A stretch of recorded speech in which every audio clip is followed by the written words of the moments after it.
ಶ್ರೀ ಗಣಪತಿ ಶಾರದಾ ಗುರುಭ್ಯೋ ನಮಃ.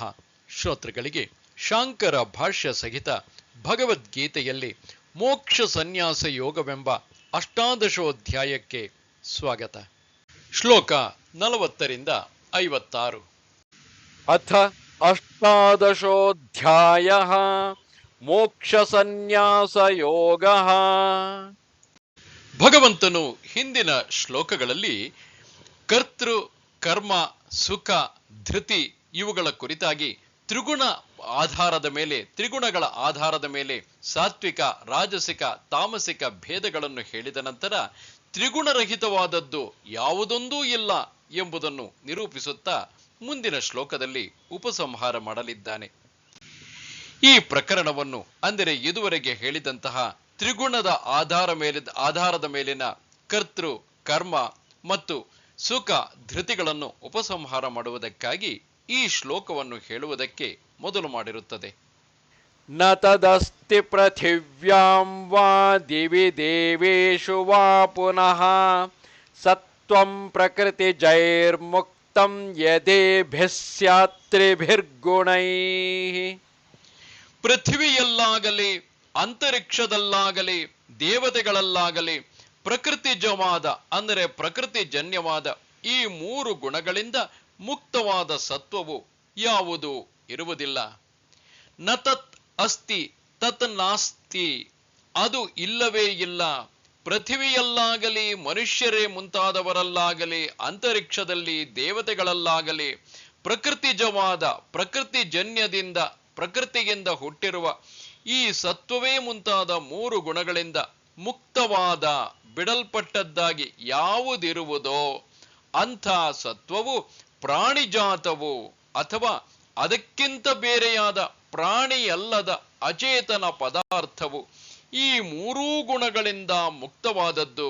ನ ತದಸ್ತಿ, ಅದು ಇಲ್ಲವೇ ಇಲ್ಲ ಎಂದು ಮೊದಲು ಇರುವ ವಾಕ್ಯಕ್ಕೆ ಸಂಬಂಧಿಸಿಕೊಳ್ಳಬೇಕು. ಇನ್ನು ಗೀತಾರ್ಥವನ್ನು ಉಪಸಂಹಾರ ಮಾಡುತ್ತಾ ಮುಂದೆ ಚಾತುರ್ವರ್ಣ್ಯ ಕರ್ಮ ವಿಭಾಗಗಳನ್ನು ಭಗವಂತ ಹೇಳುತ್ತಿರುವನು. ಕ್ರಿಯೆ, ಕಾರಕ, ಫಲ ಇವುಗಳ ಸ್ವರೂಪವಾಗಿರುವ ಸತ್ವ, ರಜಸ್ಸು, ತಮಸ್ಸು ಎಂಬ ಗುಣಗಳ ಕಾರ್ಯವಾಗಿದ್ದು ಅವಿದ್ಯೆಯಿಂದ ಕಲ್ಪಿತವಾಗಿರುವ ಒಟ್ಟು ಸಂಸಾರವೆಂಬ ಅನರ್ಥವನ್ನು ಸಮೂಲವಾಗಿ ತಿಳಿಸಿದ್ದಾಯಿತು.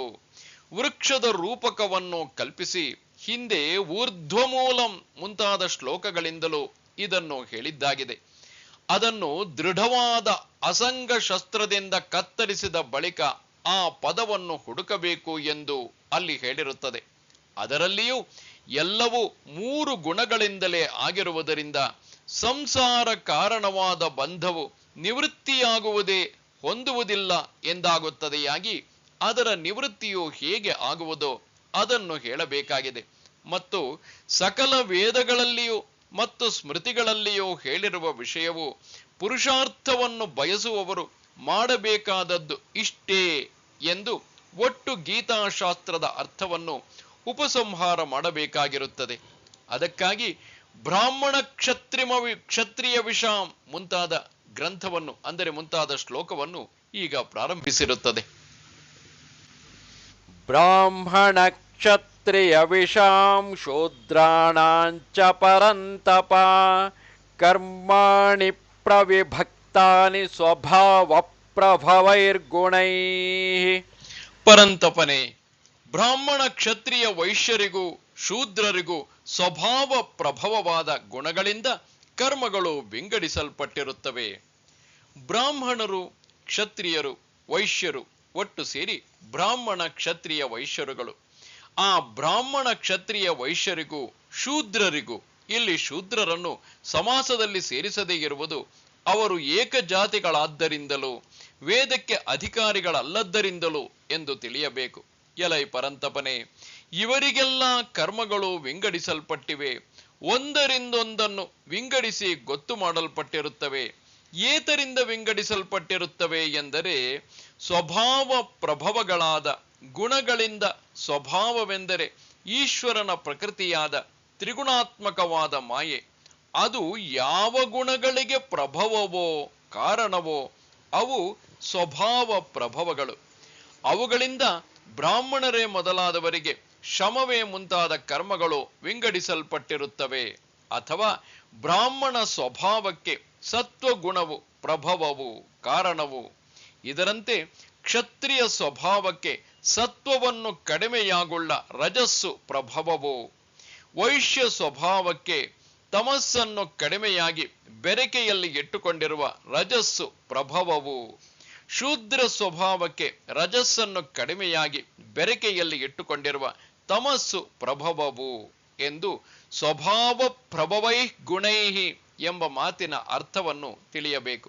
ಏಕೆಂದರೆ ಶಮ, ಈಶ್ವರ ಭಾವ, ಉದ್ಯೋಗ, ಮೂಢತನ ಇವು ನಾಲ್ಕೂ ವರ್ಣದಲ್ಲಿಯೂ ಕಂಡುಬರುತ್ತವೆ. ಅಥವಾ ಹಿಂದೆ ಬೇರೊಂದು ಜನ್ಮದಲ್ಲಿ ಮಾಡಿದ್ದ ಕರ್ಮದ ಸಂಸ್ಕಾರವು ಜೀವರುಗಳ ಈಗ ಇರುವ ಜನ್ಮದಲ್ಲಿ ತನ್ನ ಕಾರ್ಯದ ಕಡೆಗೆ ತಿರುಗಿ ಹೊರತೋರಿಕೊಂಡರೆ ಸ್ವಭಾವವೆನಿಸುತ್ತದೆ. ಆ ಸ್ವಭಾವವು ಯಾವ ಗುಣಗಳಿಗೆ ಪ್ರಭವವೋ ಅವು ಸ್ವಭಾವ ಪ್ರಭವವಾದ ಗುಣಗಳು ಎಂದು ಸ್ವಭಾವ ಪ್ರಭವೈ ಗುಣೈಹಿ ಎಂಬುದನ್ನು ವಿವರಿಸಬೇಕು. ಗುಣಗಳು ಕಾರಣವಿಲ್ಲದೆ ತೋರಿಕೊಳ್ಳುವುದೆಂಬುದು ಹೊಂದುವುದಿಲ್ಲವಾದ್ದರಿಂದ ಸ್ವಭಾವವೇ ಕಾರಣವೆಂದು ವಿಶೇಷ ಕಾರಣವನ್ನು ತೆಗೆದುಕೊಂಡು ಸ್ವಭಾವ ಪ್ರಭವೈಹಿ ಎಂದು ತಿಳಿಸಿದೆ ಎಂದಾದರೂ ಹೇಳಬಹುದು. ಈ ರೀತಿಯಲ್ಲಿ ಸ್ವಭಾವ ಪ್ರಭವಗಳಾದ ಪ್ರಕೃತಿಯಿಂದ ಉಂಟಾಗಿರುವ ಸತ್ವ ರಜಸ್ ತಮೋ ಗುಣಗಳಿಂದ ತಮ್ಮ ತಮ್ಮ ಕಾರ್ಯಕ್ಕೆ ತಕ್ಕಂತೆ ಶ್ರಮವೇ ಮುಂತಾದ ಕರ್ಮಗಳು ಬ್ರಾಹ್ಮಣಾದಿಗಳಿಗೆ ವಿಂಗಡಿಸಲ್ಪಟ್ಟಿರುತ್ತವೆ. ಇಲ್ಲಿ ಒಂದು ಆಕ್ಷೇಪವೆಂದರೆ, ಬ್ರಾಹ್ಮಣರೇ ಮುಂತಾದವರಿಗೆ ಶಮಾದಿ ಕರ್ಮಗಳು ಶಾಸ್ತ್ರದಿಂದ ವಿಂಗಡಿಸಲ್ಪಟ್ಟಿರುತ್ತವೆ, ಶಾಸ್ತ್ರದಿಂದಲೇ ಅವು ವಿಹಿತವಾಗಿರುತ್ತವೆ. ಹೀಗಿರುವಲ್ಲಿ ಸತ್ವಾದಿ ಗುಣಗಳಿಂದ ಅವು ವಿಂಗಡಿಸಲ್ಪಟ್ಟಿರುತ್ತವೆ ಎಂದು ಹೇಳಿದ್ದು ಹೇಗೆ ಸರಿ ಎಂದರೆ, ಇದಕ್ಕೆ ಪರಿಹಾರ ಇದೇನೋ ತಪ್ಪಲ್ಲ.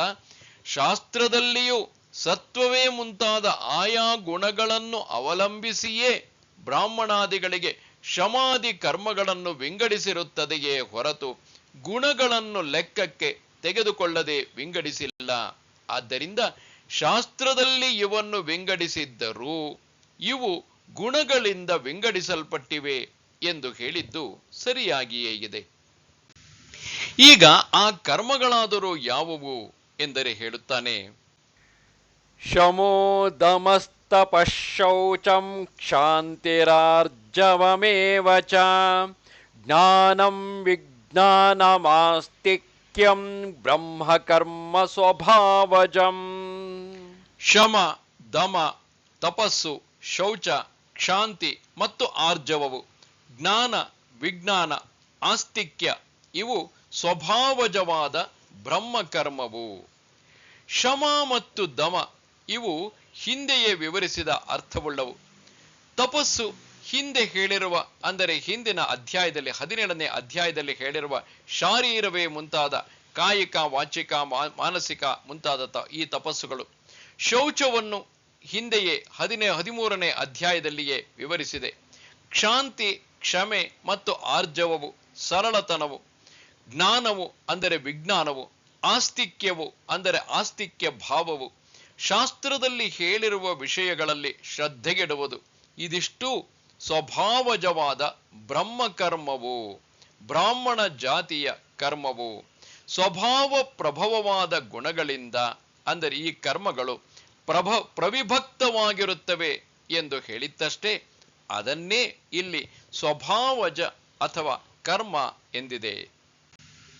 ಶೌರ್ಯಂ ತೇಜೋ ಧೃತಿರ್ದಾಕ್ಷ್ಯಂ ಯುದ್ಧೇ ಚಾಪ್ಯಪಲಾಯನಂ ದಾನಮೀಶ್ವರ ಭಾವಶ್ಚ ಕ್ಷಾತ್ರಂ ಕರ್ಮ ಸ್ವಭಾವಜಂ.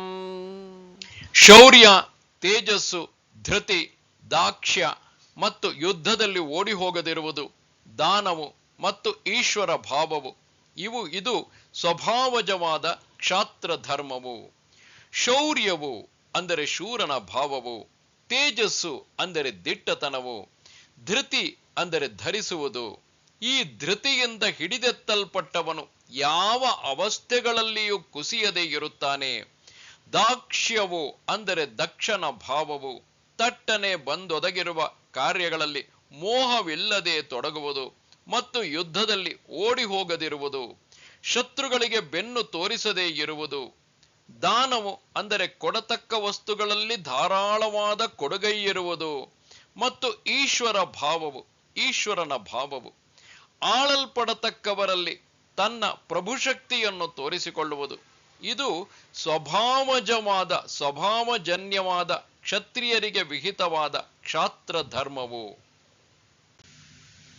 ಕೃಷಿ ಗೌರಕ್ಷ್ಯ ವಾಣಿಜ್ಯಂ ವೈಶ್ಯಕರ್ಮ ಸ್ವಭಾವಜಂ ಪರಿಚರ್ಯಾತ್ಮಕಂ ಕರ್ಮ ಶೂದ್ರಸ್ಯಾಪಿ ಸ್ವಭಾವಜಂ. ಕೃಷಿ, ಗೌರಕ್ಷ್ಯ, ವಾಣಿಜ್ಯ ಇವು ಸ್ವಭಾವಜವಾದ ವೈಶ್ಯ ಕರ್ಮವು. ಪರಿಚರ್ಯಾತ್ಮಕವಾದ ಕರ್ಮವು ಶೂದ್ರನಿಗೂ ಸ್ವಭಾವಜವಾದುದು. ಕೃಷಿ, ಗೌರಕ್ಷ್ಯ ಗೋವಿನ ರಕ್ಷೆ, ವಾಣಿಜ್ಯವು. ಕೃಷಿಯೂ ಗೌರಕ್ಷ್ಯವೂ ವಾಣಿಜ್ಯವು. ಇಲ್ಲಿ ಕೃಷಿ ಗೌರಕ್ಷ ಅಂದರೆ ಕೃಷಿಯು ಗೌರಕ್ಷ್ಯವು ವಾಣಿಜ್ಯವು ಒಟ್ಟು ಸೇರಿ ಕೃಷಿ ಗೌರಕ್ಷ್ಯ ವಾಣಿಜ್ಯವು. ಕೃಷಿ ಎಂದರೆ ನೆಲವನ್ನು ಉಳುವುದು. ಗೌರಕ್ಷ್ಯವು ಎಂಬಲ್ಲಿ ಗೋವುಗಳನ್ನು ರಕ್ಷಿಸುವವನು ಗೋರಕ್ಷನು, ಅವನ ಭಾವವು ಗೌರಕ್ಷ್ಯವು. ಪಶುಗಳನ್ನು ಸಾಕುವ ವೃತ್ತಿ ಎಂದರ್ಥ. ವಾಣಿಜ್ಯ ವಣಿಜನ ಕರ್ಮವು, ಮಾರುವುದು, ಕೊಳ್ಳುವುದು ಮುಂತಾದದ್ದು.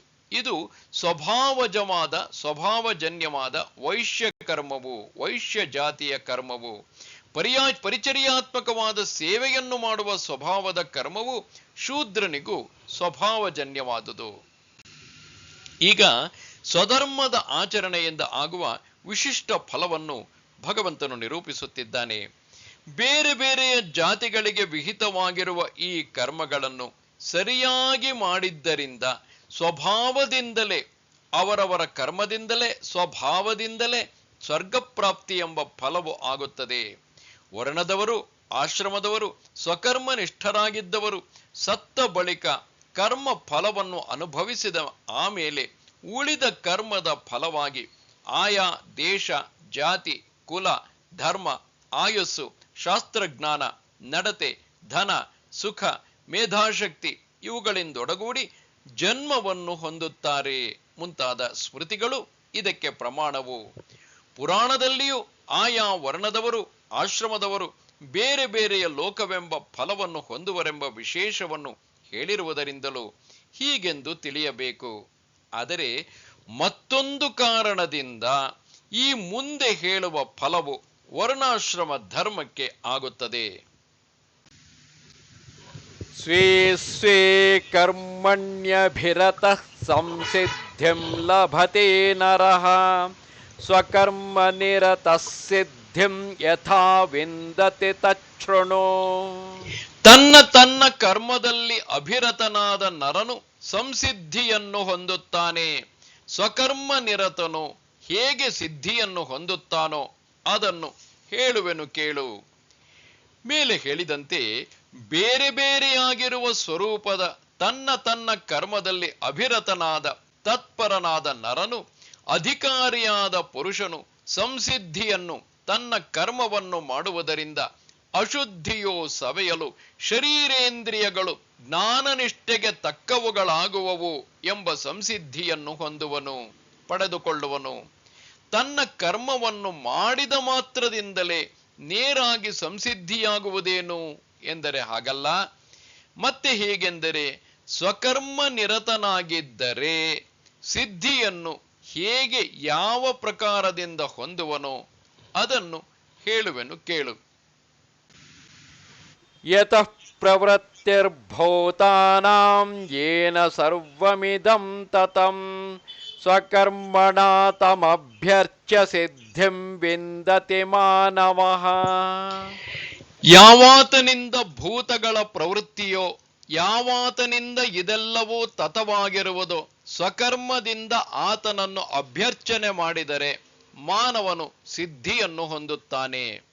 ಯತಃ ಯಸ್ಮಾತ್, ಯಾವಾತನಿಂದ ಪ್ರವೃತ್ತಿಯು, ಉತ್ಪತ್ತಿಯು ಅಥವಾ ವ್ಯಾಪಾರವು ಯಾವ ಅಂತರ್ಯಾಮಿಯಾದ ಈಶ್ವರನಿಂದ ಭೂತಗಳ ಅಂದರೆ ಪ್ರಾಣಿಗಳ ಪ್ರವೃತ್ತಿಯು ಉಂಟಾಗುವುದೋ, ಯಾವ ಈಶ್ವರನಿಂದ ಈ ಜಗತ್ತೆಲ್ಲವೂ ತತವೋ ವ್ಯಾಪ್ತವಾಗಿರುವುದೋ, ಹಿಂದೆ ಪ್ರತಿವರ್ಣಕ್ಕೂ ಹೇಳಿರುವ ಸ್ವಕರ್ಮದಿಂದ ಆ ಈಶ್ವರನನ್ನು ಅಭ್ಯರ್ಚನೆ ಮಾಡಿದರೆ, ಪೂಜಿಸಿದರೆ, ಆರಾಧನೆ ಮಾಡಿದರೆ ಮಾತ್ರ ಮಾನವನು ಅಂದರೆ ಮನುಷ್ಯನು ಜ್ಞಾನನಿಷ್ಠೆಗೆ ಯೋಗ್ಯತೆ ಎಂಬ ಸಿದ್ಧಿಯನ್ನು ಹೊಂದುತ್ತಾನೆ.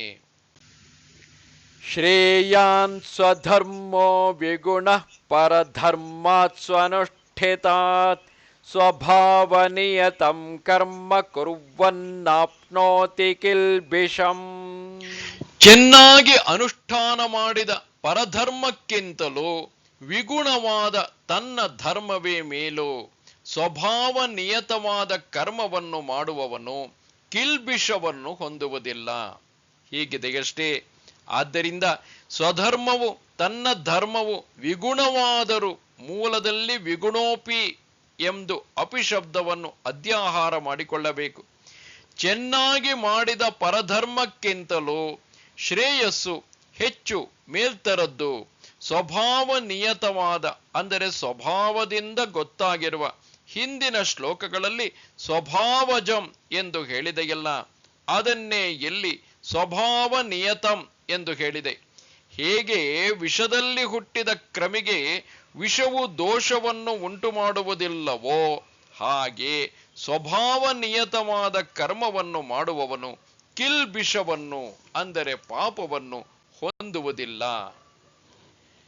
ಇನ್ನು ಸ್ವಭಾವ ನಿಯತವಾದ ಕರ್ಮವನ್ನು ಮಾಡುತ್ತಿರುವವನು ವಿಷದಲ್ಲಿ ಹುಟ್ಟಿದ ಕ್ರಮೆಯಂತೆ ಕಿಲ್ಬಿಷವನ್ನು ಹೊಂದುವುದಿಲ್ಲ ಎಂದು ಹೇಳಿದ್ದಾಯಿತು. ಮತ್ತೊಬ್ಬರ ಧರ್ಮವು ಭಯವನ್ನು ಉಂಟು ಮಾಡತಕ್ಕದ್ದೆಂದು ಹಿಂದಿನ 3ನೇ ಅಧ್ಯಾಯದಲ್ಲಿ ಭಗವಂತನು ಹೇಳಿದಂತೆ, ಆತ್ಮಜ್ಞನಲ್ಲದ ಯಾವನೂ ಒಂದು ಕ್ಷಣವೂ ಕರ್ಮವನ್ನು ಮಾಡದೇ ಇರಲಾರನೆಂದು ಹೇಳಿದ್ದಾಗಿದೆ. ಆದ್ದರಿಂದ ಸಹಜಂ ಕರ್ಮ ಕೌಂತೇಯ ಸದೋಷಮಪಿ ನ ತ್ಯಜೇತ್ ಸರ್ವಾರಂಭಾ ಹಿ ದೋಷೇಣ ಧೂಮೇನಾಗ್ನಿರಿವಾವೃತಾಃ. ಕೌಂತೇಯನೇ, ಸಹಜವಾದ ಕರ್ಮವು ಸದೋಷವಾದರೂ ಅದನ್ನು ಬಿಡತಕ್ಕದ್ದಲ್ಲ. ಏಕೆಂದರೆ ಧೂಮದಿಂದ ಅಗ್ನಿಯ ಹಾಗೆ ಎಲ್ಲ ಆರಂಭಗಳು ದೋಷದಿಂದಲೇ ಆವೃತವಾಗಿರುತ್ತವೆ. ಧೂಮದಿಂದ ಅಗ್ನಿಯು ಹೇಗೆ ಕಾಣಿಸಿಕೊಳ್ಳುವುದೋ ಹಾಗೆ ಎಲ್ಲ ಆರಂಭಗಳು ದೋಷದಿಂದ ಆವೃತವಾಗಿರುತ್ತವೆ.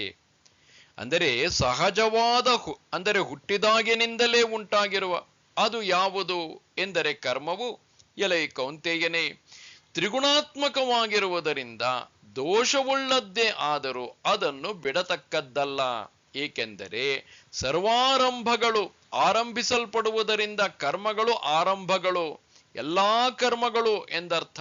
ಏಕೆಂದರೆ ಇದು ಕರ್ಮದ ಪ್ರಕರಣವಾಗಿರುತ್ತದೆ. ಯಾವ ಆರಂಭಗಳೇ ಆಗಲಿ ಅವು ತನ್ನ ಧರ್ಮಗಳಾಗಿರಲಿ ಮತ್ತೊಬ್ಬರ ಧರ್ಮಗಳಾಗಿರಲಿ ಅವೆಲ್ಲವೂ ದೋಷದಿಂದ ಆವೃತವಾಗಿರುತ್ತವೆ. ಇದಕ್ಕೆ 3 ಗುಣಗಳಿಂದ ಆಗಿರುವುದೆಂಬುದೇ ಹೇತು. ಅವುಗಳೆಲ್ಲವೂ ತ್ರಿಗುಣಾತ್ಮಕವಾಗಿರುವುದರಿಂದ ತನ್ನ ಜೊತೆಯಲ್ಲಿ ಹುಟ್ಟಿದ ಹೊಗೆಯಿಂದ ಬೆಂಕಿಯು ಮುಸುಕಲ್ಪಟ್ಟಿರುವಂತೆ ದೋಷದಿಂದ ಮುಸುಕಲ್ಪಟ್ಟಿರುವವು. ಸ್ವಧರ್ಮವೆಂಬ ಸಹಜವಾದ ಕರ್ಮವನ್ನು ಬಿಟ್ಟು ಮತ್ತೊಬ್ಬರ ಧರ್ಮವನ್ನು ಅನುಷ್ಠಾನ ಮಾಡಿದರೂ ದೋಷದಿಂದ ಬಿಡುಗಡೆ ಆಗುವುದೇ ಇಲ್ಲವಾದ್ದರಿಂದ ಪರಧರ್ಮವು ಹೆದರಿಕೆಗೆ ಕಾರಣವಾಗಿರುವುದರಿಂದಲೂ ಅಜ್ಞನು ಸ್ವಲ್ಪವೂ ಉಳಿಯದಂತೆ ಎಲ್ಲ ಕರ್ಮಗಳನ್ನು ಬಿಡುವುದು ಆಗುವ ಹಾಗಿಲ್ಲವಾದ್ದರಿಂದಲೂ ಈ ಕಾರಣದಿಂದ ಸ್ವಕರ್ಮವನ್ನು ಬಿಡಬಾರದು ಎಂದು ಅರ್ಥ. ಇನ್ನು ಕರ್ಮತ್ಯಾಗವು ಶಕ್ಯವೇ ಅಥವಾ ಶಕ್ಯವಲ್ಲವೇ? ಈ ಕುರಿತಾಗಿ ಭಗವಂತನು ಕೆಲವು ಸಂಶಯಗಳನ್ನು ಪರಿಹರಿಸುತ್ತಿರುವನು. ಇಲ್ಲಿ ಸಂಶಯವೆಂದರೆ ಕರ್ಮವನ್ನು ಸಂಪೂರ್ಣವಾಗಿ ಬಿಡುವುದಕ್ಕೆ ಆಗುವುದಿಲ್ಲವಾದ್ದರಿಂದ ಬಿಡಬಾರದೋ, ಸಹಜವಾದ ಕರ್ಮವನ್ನು ಬಿಟ್ಟರೆ ದೋಷ ಉಂಟಾಗುವುದೆಂಬ ಕಾರಣದಿಂದ ಬಿಡಬಾರದೋ, ಹೀಗಾದರೇನು ಎಂಬುದು ಇಲ್ಲಿನ ಪ್ರಶ್ನೆ. ಇದಕ್ಕೆ ಉತ್ತರ, ಸಂಪೂರ್ಣವಾಗಿ ಬಿಡುವುದಕ್ಕೆ ಆಗುವುದಿಲ್ಲವಾದ್ದರಿಂದ ಸಹಜವಾದ ಕರ್ಮವನ್ನು ಬಿಡಬಾರದು ಎಂದಾದರೆ ಆ ಪಕ್ಷದಲ್ಲಿ ಸಂಪೂರ್ಣವಾಗಿ ಬಿಟ್ಟರೆ ಗುಣವೇ ಆದೀತೆಂದು ಸಿದ್ಧವಾಗುತ್ತದೆ. ಇನ್ನು ಕರ್ಮ ತ್ಯಾಗವು ಶಕ್ಯವಲ್ಲವೆಂಬ ಪೂರ್ವ ಪಕ್ಷ ಕುರಿತಾದಂತಹ ಆಕ್ಷೇಪವನ್ನು ಇಲ್ಲಿ ಹೇಳುತ್ತಿದ್ದಾರೆ. ಇಲ್ಲಿ ಆಕ್ಷೇಪ, ಹೌದು, ಹೀಗಾದರೆ ಅಂದರೆ ಸಿದ್ಧವಾಗುತ್ತದೆ, ಆದರೆ ಸ್ವಲ್ಪವೂ ಉಳಿಯದಂತೆ ಬಿಡುವುದೇ ಆಗುವ ಹಾಗಿಲ್ಲವಲ್ಲ. ಹೇಗೆಂದರೆ, ಪುರುಷನೇನು ಸಾಂಖ್ಯರ ಗುಣಗಳಂತೆ ಯಾವಾಗಲೂ ಮಾರ್ಪಡುತ್ತಿರುವ ಸ್ವಭಾವದವನು ಎನ್ನುವಿರೋ, ಅಥವಾ ಬೌದ್ಧರು ಹೇಳುವ ಕ್ಷಣಕ್ಕೆ ನಾಶವಾಗುವ ಸ್ಕಂದಗಳಂತೆ ಕ್ರಿಯೆಗೆ ಕಾರಕವೆನ್ನುವಿರೋ. ಈ ಎರಡೂ ಪಕ್ಷಗಳಲ್ಲಿಯೂ ಕರ್ಮವನ್ನು ಸ್ವಲ್ಪವೂ ಉಳಿಯದಂತೆ ಬಿಡುವುದು ಆಗುವುದಿಲ್ಲವಲ್ಲ. ಅದೇ ರೀತಿಯಾಗಿ ವೈಶೇಷಿಕ ಮತದವರು ಕರ್ಮತ್ಯಾಗದ ಉಪಪತ್ತಿಯನ್ನು ಈ ರೀತಿಯಾಗಿ ಹೇಳುತ್ತಿರುವರು. ಮೂರನೆಯದಾದ ಮತ್ತೊಂದು ಪಕ್ಷವೂ ಇರುತ್ತದೆ. ಯಾವಾಗ ಕರ್ಮವನ್ನು ಮಾಡುತ್ತಾನೋ ಆಗ ಆತ್ಮತತ್ವವು ಸಕ್ರಿಯವಾದ ವಸ್ತು, ಯಾವಾಗ ಮಾಡುವುದಿಲ್ಲವೋ ಆಗ ಅದೇ ನಿಷ್ಕ್ರಿಯವಾದ ವಸ್ತು. ಇದು ಹೀಗಾದರೆ ಕರ್ಮವನ್ನು ನಿಶೇಷವಾಗಿ ಬಿಡುವುದಕ್ಕೆ ಆಗುತ್ತದೆ. ಈ ಮೂರನೆಯ ಪಕ್ಷದಲ್ಲಾದರೆ ಇದೊಂದು ವಿಶೇಷವಿರುತ್ತದೆ. ಆತ್ಮವಸ್ತು ನಿತ್ಯವಾಗಿ ಮಾರ್ಪಡುವ ಸ್ವಭಾವದ್ದೂ ಅಲ್ಲ, ಕ್ರಿಯೆಯೇ ಕಾರಕವೆಂಬುದೂ ಇಲ್ಲ. ಮತ್ತೇನೆಂದರೆ, ಇದ್ದ ಹಾಗೆಯೇ ಇರುವ ವಸ್ತುವಿನಲ್ಲಿ ಇಲ್ಲದಿದ್ದ ಕ್ರಿಯೆಯು ಹೊಸದಾಗಿ ಉಂಟಾಗುತ್ತದೆ ಮತ್ತು ಸ್ವಲ್ಪ ಕಾಲ ಇದ್ದು ನಾಶವಾಗುತ್ತದೆ. ಶುದ್ಧವಾಗಿರುವ ದ್ರವ್ಯವು ಮಾತ್ರ ಕ್ರಿಯಾಶಕ್ತಿ ಉಳ್ಳದ್ದಾಗಿ ಇದ್ದುಕೊಂಡಿರುತ್ತದೆ ಮತ್ತು ಅದೇ ಕಾರಕವೂ ಆಗಿರುತ್ತದೆ. ಹೀಗೆಂದು ಕಾಣಾದರು ಹೇಳುತ್ತಾರೆ. ಈ ಪಕ್ಷದಲ್ಲಿ ದೋಷವೇನು? ಈಗ ಶಂಕರರು ವೈಶೇಷಿಕ ಮತವನ್ನು ಖಂಡನೆ ಮಾಡುತ್ತಾ ಮುಂದುವರಿಯುತ್ತಾರೆ. ಇಲ್ಲಿ ಸಿದ್ಧಾಂತಿ ಹೇಳುವುದು ಇದೊಂದೇ ದೋಷವು. ಯಾವುದೆಂದರೆ, ಇದು ಭಗವಂತನ ಮತಕ್ಕೆ ವಿರುದ್ಧವಾದ ಮತವು. ವೈಶೇಷಿಕನು ಕೇಳುತ್ತಾನೆ, ಇದು ಹೇಗೆ ಗೊತ್ತಾಯಿತು? ಸಿದ್ಧಾಂತಿಯ ಉತ್ತರ, ಏಕೆಂದರೆ ಭಗವಂತನು ಅಸತ್ತಿಗೆ ಉತ್ಪತ್ತಿಯಿಲ್ಲ ಎಂದು ಮುಂತಾಗಿ ಹೇಳಿರುತ್ತಾನೆ.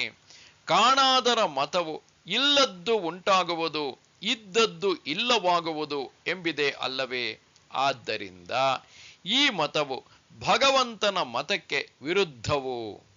ಇಲ್ಲಿ ಪೂರ್ವ ಪಕ್ಷಿ ಹೇಳುವುದೇನೆಂದರೆ, ಭಗವಂತನ ಮತಕ್ಕೆ ವಿರುದ್ಧವಾಗಿದ್ದರೂ ಯುಕ್ತಿಯುಕ್ತವಾಗಿದ್ದರೆ ದೋಷವೇನು ಎಂದರೆ, ಸಿದ್ಧಾಂತಿ ಹೇಳುತ್ತಾನೆ, ಕೇಳಿ, ಈ ಮತದಲ್ಲಂತೂ ದೋಷವಿದೆ. ಏಕೆಂದರೆ ಇದು ಎಲ್ಲಾ ಪ್ರಮಾಣಗಳಿಗೂ ವಿರುದ್ಧವಾಗಿರುತ್ತದೆ. ಹೇಗೆಂದರೆ, ಮೊದಲನೆಯದಾಗಿ ದ್ವ್ಯಣುಕವೇ ಮುಂತಾದ ದ್ರವ್ಯವು, ಅಂದರೆ ತಾನು ಹುಟ್ಟುವುದಕ್ಕೆ ಮುಂಚೆ ಅತ್ಯಂತವಾಗಿ ಇಲ್ಲದೇ ಇದ್ದು ಹುಟ್ಟಿದ ಮೇಲೆ ಸ್ವಲ್ಪ ಕಾಲವಿದ್ದು ಮತ್ತೆ ಅತ್ಯಂತವಾಗಿಯೇ ಅಸತ್ವವನ್ನು ಹೊಂದುತ್ತದೆ. ಹಾಗಾದರೆ ಅಸತ್ತೇ ಸತ್ತಾಗುತ್ತದೆ, ಸತ್ತೇ ಅಸತ್ವವನ್ನು ಪಡೆಯುತ್ತದೆ. ಅಭಾವವು ಭಾವವಾಗುತ್ತದೆ ಮತ್ತು ಭಾವವು ಅಭಾವವಾಗುತ್ತದೆ. ಅದರಲ್ಲಿಯೂ ಅಭಾವವು ತಾನು ಹುಟ್ಟುವುದಕ್ಕೆ ಮೊದಲು ಮೊಲದ ಕೊಂಬಿನಂತಿದ್ದು ಹುಟ್ಟುವಾಗ ಸಮವಾಗಿ ಅಸಮವಾಗಿ ನಿಮಿತ್ತ ಎಂಬ 3 ಬಗೆಯ ಕಾರಣವನ್ನಿಟ್ಟುಕೊಂಡು ಹುಟ್ಟುತ್ತದೆ ಎಂದು ಹೇಳಿದ ಹಾಗಾಯಿತು. ಆದರೆ ಹೀಗೆ ಅಭಾವವು ಹುಟ್ಟುತ್ತದೆ ಎಂದು, ಕಾರಣವನ್ನು ಬಯಸುತ್ತದೆ ಎಂದು ಹೇಳುವುದಕ್ಕೆ ಆಗುವುದಿಲ್ಲ. ಏಕೆಂದರೆ ಇಲ್ಲದಿರುವ ಮೊಲದ ಕೊಂಬೆ ಮುಂತಾದವುಗಳು ಹುಟ್ಟುವುದು, ಕಾರಣವನ್ನು ಬಯಸುವುದು ಕಂಡುಬಂದಿಲ್ಲ. ಗಡಿಗೆಯೇ ಮುಂತಾದವುಗಳು ಭಾವರೂಪವೆಂದು ಒಪ್ಪಿದರೆ ಅವು ಹುಟ್ಟುವಾಗ ತಮ್ಮ ತೋರಿಕೆಗೆ ಮಾತ್ರ ಕಾರಣವನ್ನು ಬಯಸಿ ಹುಟ್ಟುತ್ತವೆ ಎಂದು ತಿಳಿಯುವುದು ಶಕ್ಯವಾಗಿರುತ್ತದೆ.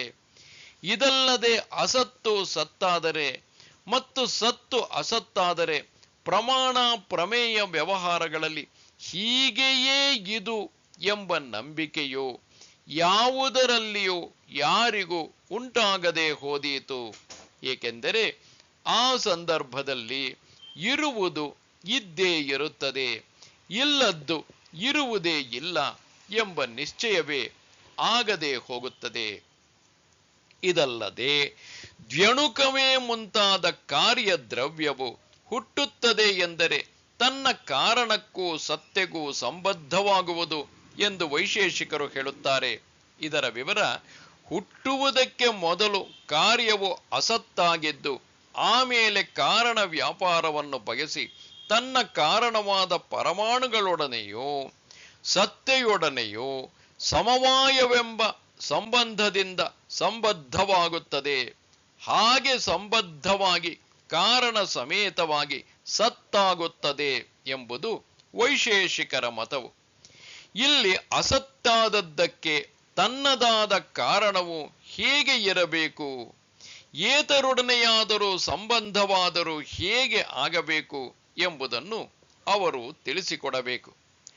ಬಂಜೆಯ ಮಗನಿಗೆ ತನ್ನದಾದ ಕಾರಣವಾಗಲಿ ಏತರೊಡನೆಯಾದರೂ ಸಂಬಂಧವಾಗಲಿ ಇರುವುದೆಂದು ಯಾರಿಂದಲೂ ಪ್ರಮಾಣದ ಆಧಾರದಿಂದ ಕಲ್ಪಿಸುವುದು ಆಗಲಾರದಷ್ಟೇ.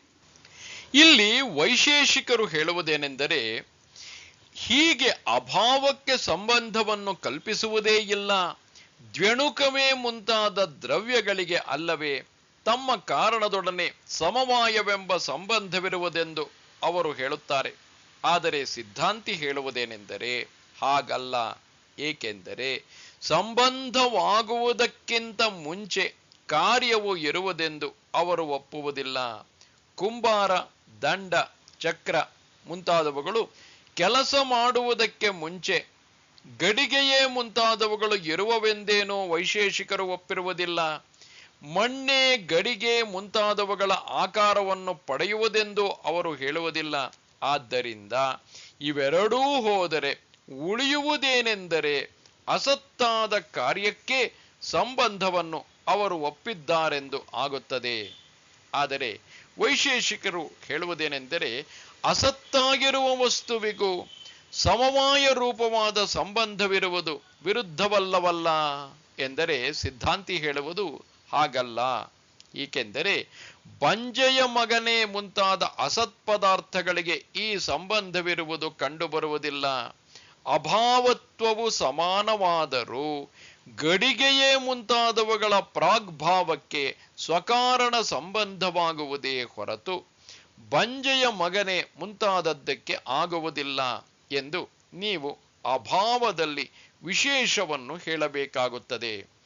ಒಂದರ ಅಭಾವ, ಎರಡರ ಅಭಾವ, ಎಲ್ಲದರ ಅಭಾವ, ಪ್ರಾಗ್ಭಾವ, ಪ್ರಧ್ವಂಸಾಭಾವ, ಇತರೇತರಾಭಾವ, ಅತ್ಯಂತಾಭಾವ ಎಂದು ಅಭಾವಗಳಿಗೆ ಲಕ್ಷಣದಿಂದ ವಿಶೇಷವನ್ನು ತೋರಿಸುವುದಕ್ಕೆ ಯಾರಿಂದಲೂ ಆಗಲಾರದು. ಅವುಗಳಲ್ಲಿ ಯಾವ ವಿಶೇಷವೂ ಇಲ್ಲದಿದ್ದರೂ ಗಡಿಗೆಯ ಪ್ರಾಗ್ಭಾವವೇ ಕುಂಬಾರನೆ ಮುಂತಾದ ಕಾರಣಗಳಿಂದ ಗಡಿಗೆಯ ರೂಪವನ್ನು ಪಡೆಯುವಂತೆ ಮಾಡಲ್ಪಡುತ್ತದೆ. ಕಪಾಲವೆಂಬ ಭಾವರೂಪದೊಡನೆ ಕಾರಣದೊಡನೆ ಸಂಬದ್ಧವಾಗುತ್ತದೆ ಮತ್ತು ಹಾಗೆ ಸಂಬದ್ಧವಾದ ಬಳಿಕ ಸಕಲ ವ್ಯವಹಾರಕ್ಕೂ ತಕ್ಕದ್ದಾಗುತ್ತದೆ ಎಂದು. ಆದರೆ ಅದೇ ಗಡಿಗೆಯ ಪ್ರಧ್ವಂಸಾಭಾವವು ತನ್ನಲ್ಲಿ ಅಭಾವತ್ವವಿದ್ದರೂ ಹಾಗಾಗುವುದಿಲ್ಲವಾಗಿ ಪ್ರಧ್ವಂಸಾಭಾವವೇ ಮುಂತಾದ ಅಭಾವಗಳು ಮೇಲೆ ಹೇಳಿದಂತೆ ಎಲ್ಲಿಯೂ ವ್ಯವಹಾರ ಯೋಗ್ಯವಾಗುವುದಿಲ್ಲವೆಂದು, ದ್ವ್ಯಣುಕವೇ ಮುಂತಾದ ದ್ರವ್ಯವೆಂಬುದರ ಪ್ರಾಗ್ಭಾವವು ಮಾತ್ರ ಉತ್ಪತ್ತಿಯೇ ಮುಂತಾದ ವ್ಯವಹಾರಕ್ಕೆ ತಕ್ಕದ್ದೆಂದು ಹೇಳುವ ಈ ವಾದವು ಅಸಮಂಜಸವು. ಏಕೆಂದರೆ ಪ್ರಾಗ್ಭಾವವು ಅತ್ಯಂತಾಭಾವ, ಪ್ರಧ್ವಂಸಾಭಾವಗಳಂತೆ ಅಭಾವವೇ ಹೊರತು ಅದರಲ್ಲಿ ಯಾವ ವಿಶೇಷವೂ ಇರುವುದಿಲ್ಲ. ಈಗ ಶಂಕರರು ಸಾಂಖ್ಯ ಮತದ ಕೆಲವು ವಿಚಾರಗಳನ್ನು ಖಂಡಿಸುತ್ತಿರುವರು. ಇಲ್ಲಿ ಪೂರ್ವ ಪಕ್ಷಿ ಹೇಳುವುದೆಂದರೆ, ಪ್ರಾಗ್ಭಾವವು ಭಾವರೂಪವಾಗುವುದೆಂದು ನಾವು ಹೇಳಲೇ ಇಲ್ಲವಲ್ಲ ಎಂದಾಗ ಸಿದ್ಧಾಂತಿ ಹೇಳುತ್ತಾನೆ, ಹಾಗಾದರೆ ಭಾವವೇ ಭಾವವಾಗುವುದೆಂದು ಹೇಳಿದಂತೆ ಆಯಿತು. ಗಡಿಗೆಯು ಗಡಿಗೆಯಾಗುವುದು ಅಥವಾ ಬಟ್ಟೆಯು ಬಟ್ಟೆಯಾಗುವುದು ಹೇಗೋ ಹಾಗೆಯೇ ಇದು. ಅಭಾವವು ಭಾವವಾಗುವುದೆಂಬ ವಾದದಂತೆ ಇದು ಪ್ರಮಾಣ ವಿರುದ್ಧವಾಗಿರುತ್ತದೆ. ಸಾಂಖ್ಯನು ಒಪ್ಪಿರುವ ಪ್ರಮಾಣವು ಪಕ್ಷ ಉಂಟಲ್ಲ, ಅದರಲ್ಲಿ ಮೊದಲಿಲ್ಲದ ಧರ್ಮದ ಉತ್ಪತ್ತಿಯನ್ನು ಬಳಿಕ ಅದರ ನಾಶವನ್ನು ಒಪ್ಪಿರುವುದರಿಂದ ಅದು ವೈಶೇಷಿಕ ಪಕ್ಷಕ್ಕಿಂತ ಬೇರೆಯಾಗಿರುವುದಿಲ್ಲ. ಕಾರ್ಯಕ್ಕೆ ತೋರುವುದು ಮರೆಯಾಗುವುದು ಇವುಗಳನ್ನು ಮಾತ್ರ ಸಾಂಖ್ಯರು ಒಪ್ಪಿದರೂ ಆ ಅಭಿವ್ಯಕ್ತಿ ತಿರೋಭಾವಗಳು ಅಭಿವ್ಯಕ್ತಿ ತಿರೋಭಾವಗಳು ಮೊದಲು ಇರುವವೋ ಇಲ್ಲವೋ ಎಂದು ವಿಚಾರ ಮಾಡಿದರೆ ಮೊದಲಿನಂತೆಯೇ ಪ್ರಮಾಣಕ್ಕೆ ವಿರೋಧವಾಗುತ್ತದೆ. ಈ ಖಂಡನೆಯಿಂದ ಉತ್ಪತ್ತಿಯೇ ಮುಂತಾದದ್ದು ಕಾರಣದ್ದೇ ಒಂದು ಆಕಾರವು ಎಂಬಿ ವಾದವನ್ನು ತಳ್ಳಿ ಹಾಕಿದಂತೆ ಆಯಿತು. ಈ ಮೂರೂ ಪಕ್ಷವು ಸರಿಯಿಲ್ಲವಾದ್ದರಿಂದ ಉಳಿದ ಪಕ್ಷವು ಯಾವುದೆಂದರೆ ಸತ್ತೆಂಬ ಒಂದೇ ವಸ್ತು ಅವಿದ್ಯೆಯಿಂದ ಉತ್ಪತ್ತಿ ನಾಶ ಮುಂತಾದ ಧರ್ಮಗಳಿಂದ ಕೂಡಿರುವಂತೆ ನಟನ ಹಾಗೆ ಅನೇಕ ಪ್ರಕಾರಗಳಿಂದ ವಿಕಲ್ಪಿತವಾಗುತ್ತಿರುವುದು. ಹೀಗೆಂಬ ಈ ಭಾಗವತ ಮತವನ್ನು ನಾಸತೋ ವಿದ್ಯತೆ ಭಾವ ಎಂಬಿ ಶ್ಲೋಕದಲ್ಲಿ ಸತ್ಪ್ರತ್ಯಯವು ಅಂದರೆ ಇದೆ ಎಂಬ ಅರಿವು ಬೇರ್ಪಡದೇ ಇರುವುದರಿಂದಲೂ ಉಳಿದ ಅರಿವುಗಳು ಬೇರ್ಪಡುವುದರಿಂದಲೂ ಸತ್ತೊಂದೇ ನಿಜವಾದದ್ದು ಎಂದು ಹೇಳಿರುತ್ತದೆ. ಈಗ ಅಜ್ಞನಿಗೆ ಕರ್ಮತ್ಯಾಗವು ಅಶಕ್ಯ, ಅಜ್ಞಾನಿಯಾದವನು ಕರ್ಮತ್ಯಾಗ ಮಾಡುವುದು ಸಾಧ್ಯವಿಲ್ಲ ಮತ್ತು ಜ್ಞಾನಿಯಾದವನಿಗೆ ಮಾತ್ರ ಅದು ಶಕ್ಯ ಎಂಬುದರ ಕುರಿತಾಗಿ ಕೆಲವೊಂದಿಷ್ಟು ಆಕ್ಷೇಪ ಪರಿಹಾರಗಳನ್ನು ಶಂಕರರು ಕೊಡುತ್ತಿದ್ದಾರೆ. ಇಲ್ಲಿ ಆಕ್ಷೇಪವೆಂದರೆ, ಹಾಗಾದರೆ ಆತ್ಮನು ಅವಿಕ್ರಿಯನಾಗಿರುವಲ್ಲಿ ಕರ್ಮವನ್ನು ನಿಶೇಷವಾಗಿ ಬಿಡುವುದಕ್ಕೆ ಆಗುವುದಿಲ್ಲ ಎಂಬುದು ಹೇಗೆ ಎಂದರೆ, ಇದಕ್ಕೆ ಪರಿಹಾರ, ಗುಣಗಳು ನಿಜವಾಗಿರಲಿ ಅವಿದ್ಯಾಕಲ್ಪಿತವಾಗಿಯೇ ಇರಲಿ, ಕರ್ಮವು ಅವುಗಳ ಧರ್ಮವು ಅಂದರೆ ಗುಣಗಳ ಧರ್ಮವು. ಆ ಧರ್ಮವು ಆತ್ಮನಲ್ಲಿ ಅವಿದ್ಯೆಯಿಂದ ಆರೋಪಿತವೆಂದು ಆಗುತ್ತದೆಯಾದ್ದರಿಂದ ಅಜ್ಞನಾದವನು ಯಾವನೊಬ್ಬನೂ ಒಂದು ಕ್ಷಣವು ಅದನ್ನು ನಿಶೇಷವಾಗಿ ಬಿಡಲಾರನು ಎಂದು ಹೇಳಿರುತ್ತದೆ. ಆದರೆ ಜ್ಞಾನಿಯು ವಿದ್ಯೆಯಿಂದ ಅವಿದ್ಯೆಯು ತೊಲಗಲಾಗಿ ನಿಶೇಷವಾಗಿ ಕರ್ಮವನ್ನು ಬಿಡುವುದಕ್ಕೆ ಶಕ್ತನೇ ಆಗಿರುತ್ತಾನೆ. ಏಕೆಂದರೆ ಅವಿದ್ಯೆಯಿಂದ ಹುಟ್ಟುಗಟ್ಟಿದ್ದು ವಿದ್ಯಾವಸ್ಥೆಯಲ್ಲಿ ಉಳಿದುಕೊಳ್ಳುವುದೆಂಬುದು ಹೊಂದುವುದಿಲ್ಲ. ಕಣ್ಣು ಪರೆ ಇರುವವನ ದೃಷ್ಟಿಯಿಂದ ಹುಟ್ಟುಗಟ್ಟಿದ ಎರಡನೆಯ ಚಂದ್ರನೇ ಮುಂತಾದದ್ದರ ಶೇಷವು ಪರೆಯು ಹರಿದು ಹೋದ ಮೇಲೆ ಉಳಿದುಕೊಳ್ಳಲಾರದಷ್ಟೇ. ಹೀಗಾದ ಪಕ್ಷದಲ್ಲಿ ಮನಸ್ಸಿನಿಂದ ಎಲ್ಲ ಕರ್ಮಗಳನ್ನೂ ಸನ್ಯಾಸ ಮಾಡಿ ಎಂದು ಮುಂತಾಗಿರುವ ಈ ವಚನವು ಮತ್ತು ತನ್ನ ಕರ್ಮದಲ್ಲಿ ಅಭಿರತನಾದ ನರನು ಸಂಸಿದ್ಧಿಯನ್ನು ಹೊಂದುತ್ತಾನೆ, ತನ್ನ ಕರ್ಮದಿಂದ ಆತನನ್ನು ಅರ್ಚನೆ ಮಾಡಿದರೆ ಮಾನವನು ಸಿದ್ಧಿಯನ್ನು ಹೊಂದುತ್ತಾನೆ ಎಂಬುದು ಹೊಂದುಗಡೆಯಾಗುತ್ತದೆ. ಇನ್ನು ಕರ್ಮಸಿದ್ಧಿಯಾದ ಬಳಿಕ ನೈಷ್ಕರ್ಮ್ಯ ಸಿದ್ಧಿಯು ದೊರೆಯುವ ಬಗೆ ಈ ಕುರಿತಾಗಿ, ಅಂದರೆ ಜ್ಞಾನನಿಷ್ಠಾ ಯೋಗ್ಯತೆ ಎಂಬ ಕರ್ಮದಿಂದ ಆಗುವ ಸಿದ್ಧಿಯನ್ನು ಹೇಳಿದ್ದಾಯಿತಷ್ಟೇ. ಆ ಸಿದ್ಧಿಗೆ ಫಲವಾಗಿರುವ ಜ್ಞಾನನಿಷ್ಠೆ ಎಂಬ ನೈಷ್ಕರ್ಮ್ಯ ಸಿದ್ಧಿಯನ್ನು ಹೇಳಬೇಕೆಂದು ಈ ಶ್ಲೋಕವನ್ನು ಆರಂಭಿಸಿದೆ. ಅಸಕ್ತ ಬುದ್ಧಿ ಸರ್ವತ್ರ ಜಿತಾತ್ಮಾ ವಿಗತ ಸ್ಪೃಹಃ ನೈಷ್ಕರ್ಮ್ಯ ಸಿದ್ಧಿಂ ಪರಮಾಂ ಸನ್ಯಾಸೇನಾಧಿಗಚ್ಚತಿ. ಅಸಕ್ತ ಬುದ್ಧಿಯಾದವನು, ಅಸಕ್ತವಾದ ಅಂದರೆ ಸಂಘವಿಲ್ಲದ ಬುದ್ಧಿಯು ಅಂತಃಕರಣವು ಯಾವನಿಗೆ ಇರುವುದೋ ಅವನು ಅಸಕ್ತ ಬುದ್ಧಿಯು. ಎಲ್ಲೆಲ್ಲಿಯೂ ಆಸಕ್ತಿಗೆ ಕಾರಣರಾದ ಮಕ್ಕಳು, ಹೆಂಡತಿ ಮುಂತಾದವುಗಳಲ್ಲಿ ಅಸಕ್ತ ಬುದ್ಧಿಯಾದವನು ಜಿತಾತ್ಮನಾಗಿ ಆತ್ಮವನ್ನು ಅಂದರೆ ಅಂತಃಕರಣವನ್ನು ಗೆದ್ದು ವಶಕ್ಕೆ ತಂದುಕೊಂಡವನು. ವಿಗತ ಸ್ಪೃಹನಾಗಿ ದೇಹ ಬದುಕಿರುವುದು ಭೋಗ ಇವುಗಳಲ್ಲಿ ಯಾವನಿಗೆ ಸ್ಪೃಹೆಯು ಅಂದರೆ ಬಯಕೆಯು ತೊಲಗಿರುವುದೋ ಅವನು ವಿಗತ ಸ್ಪೃಹನು.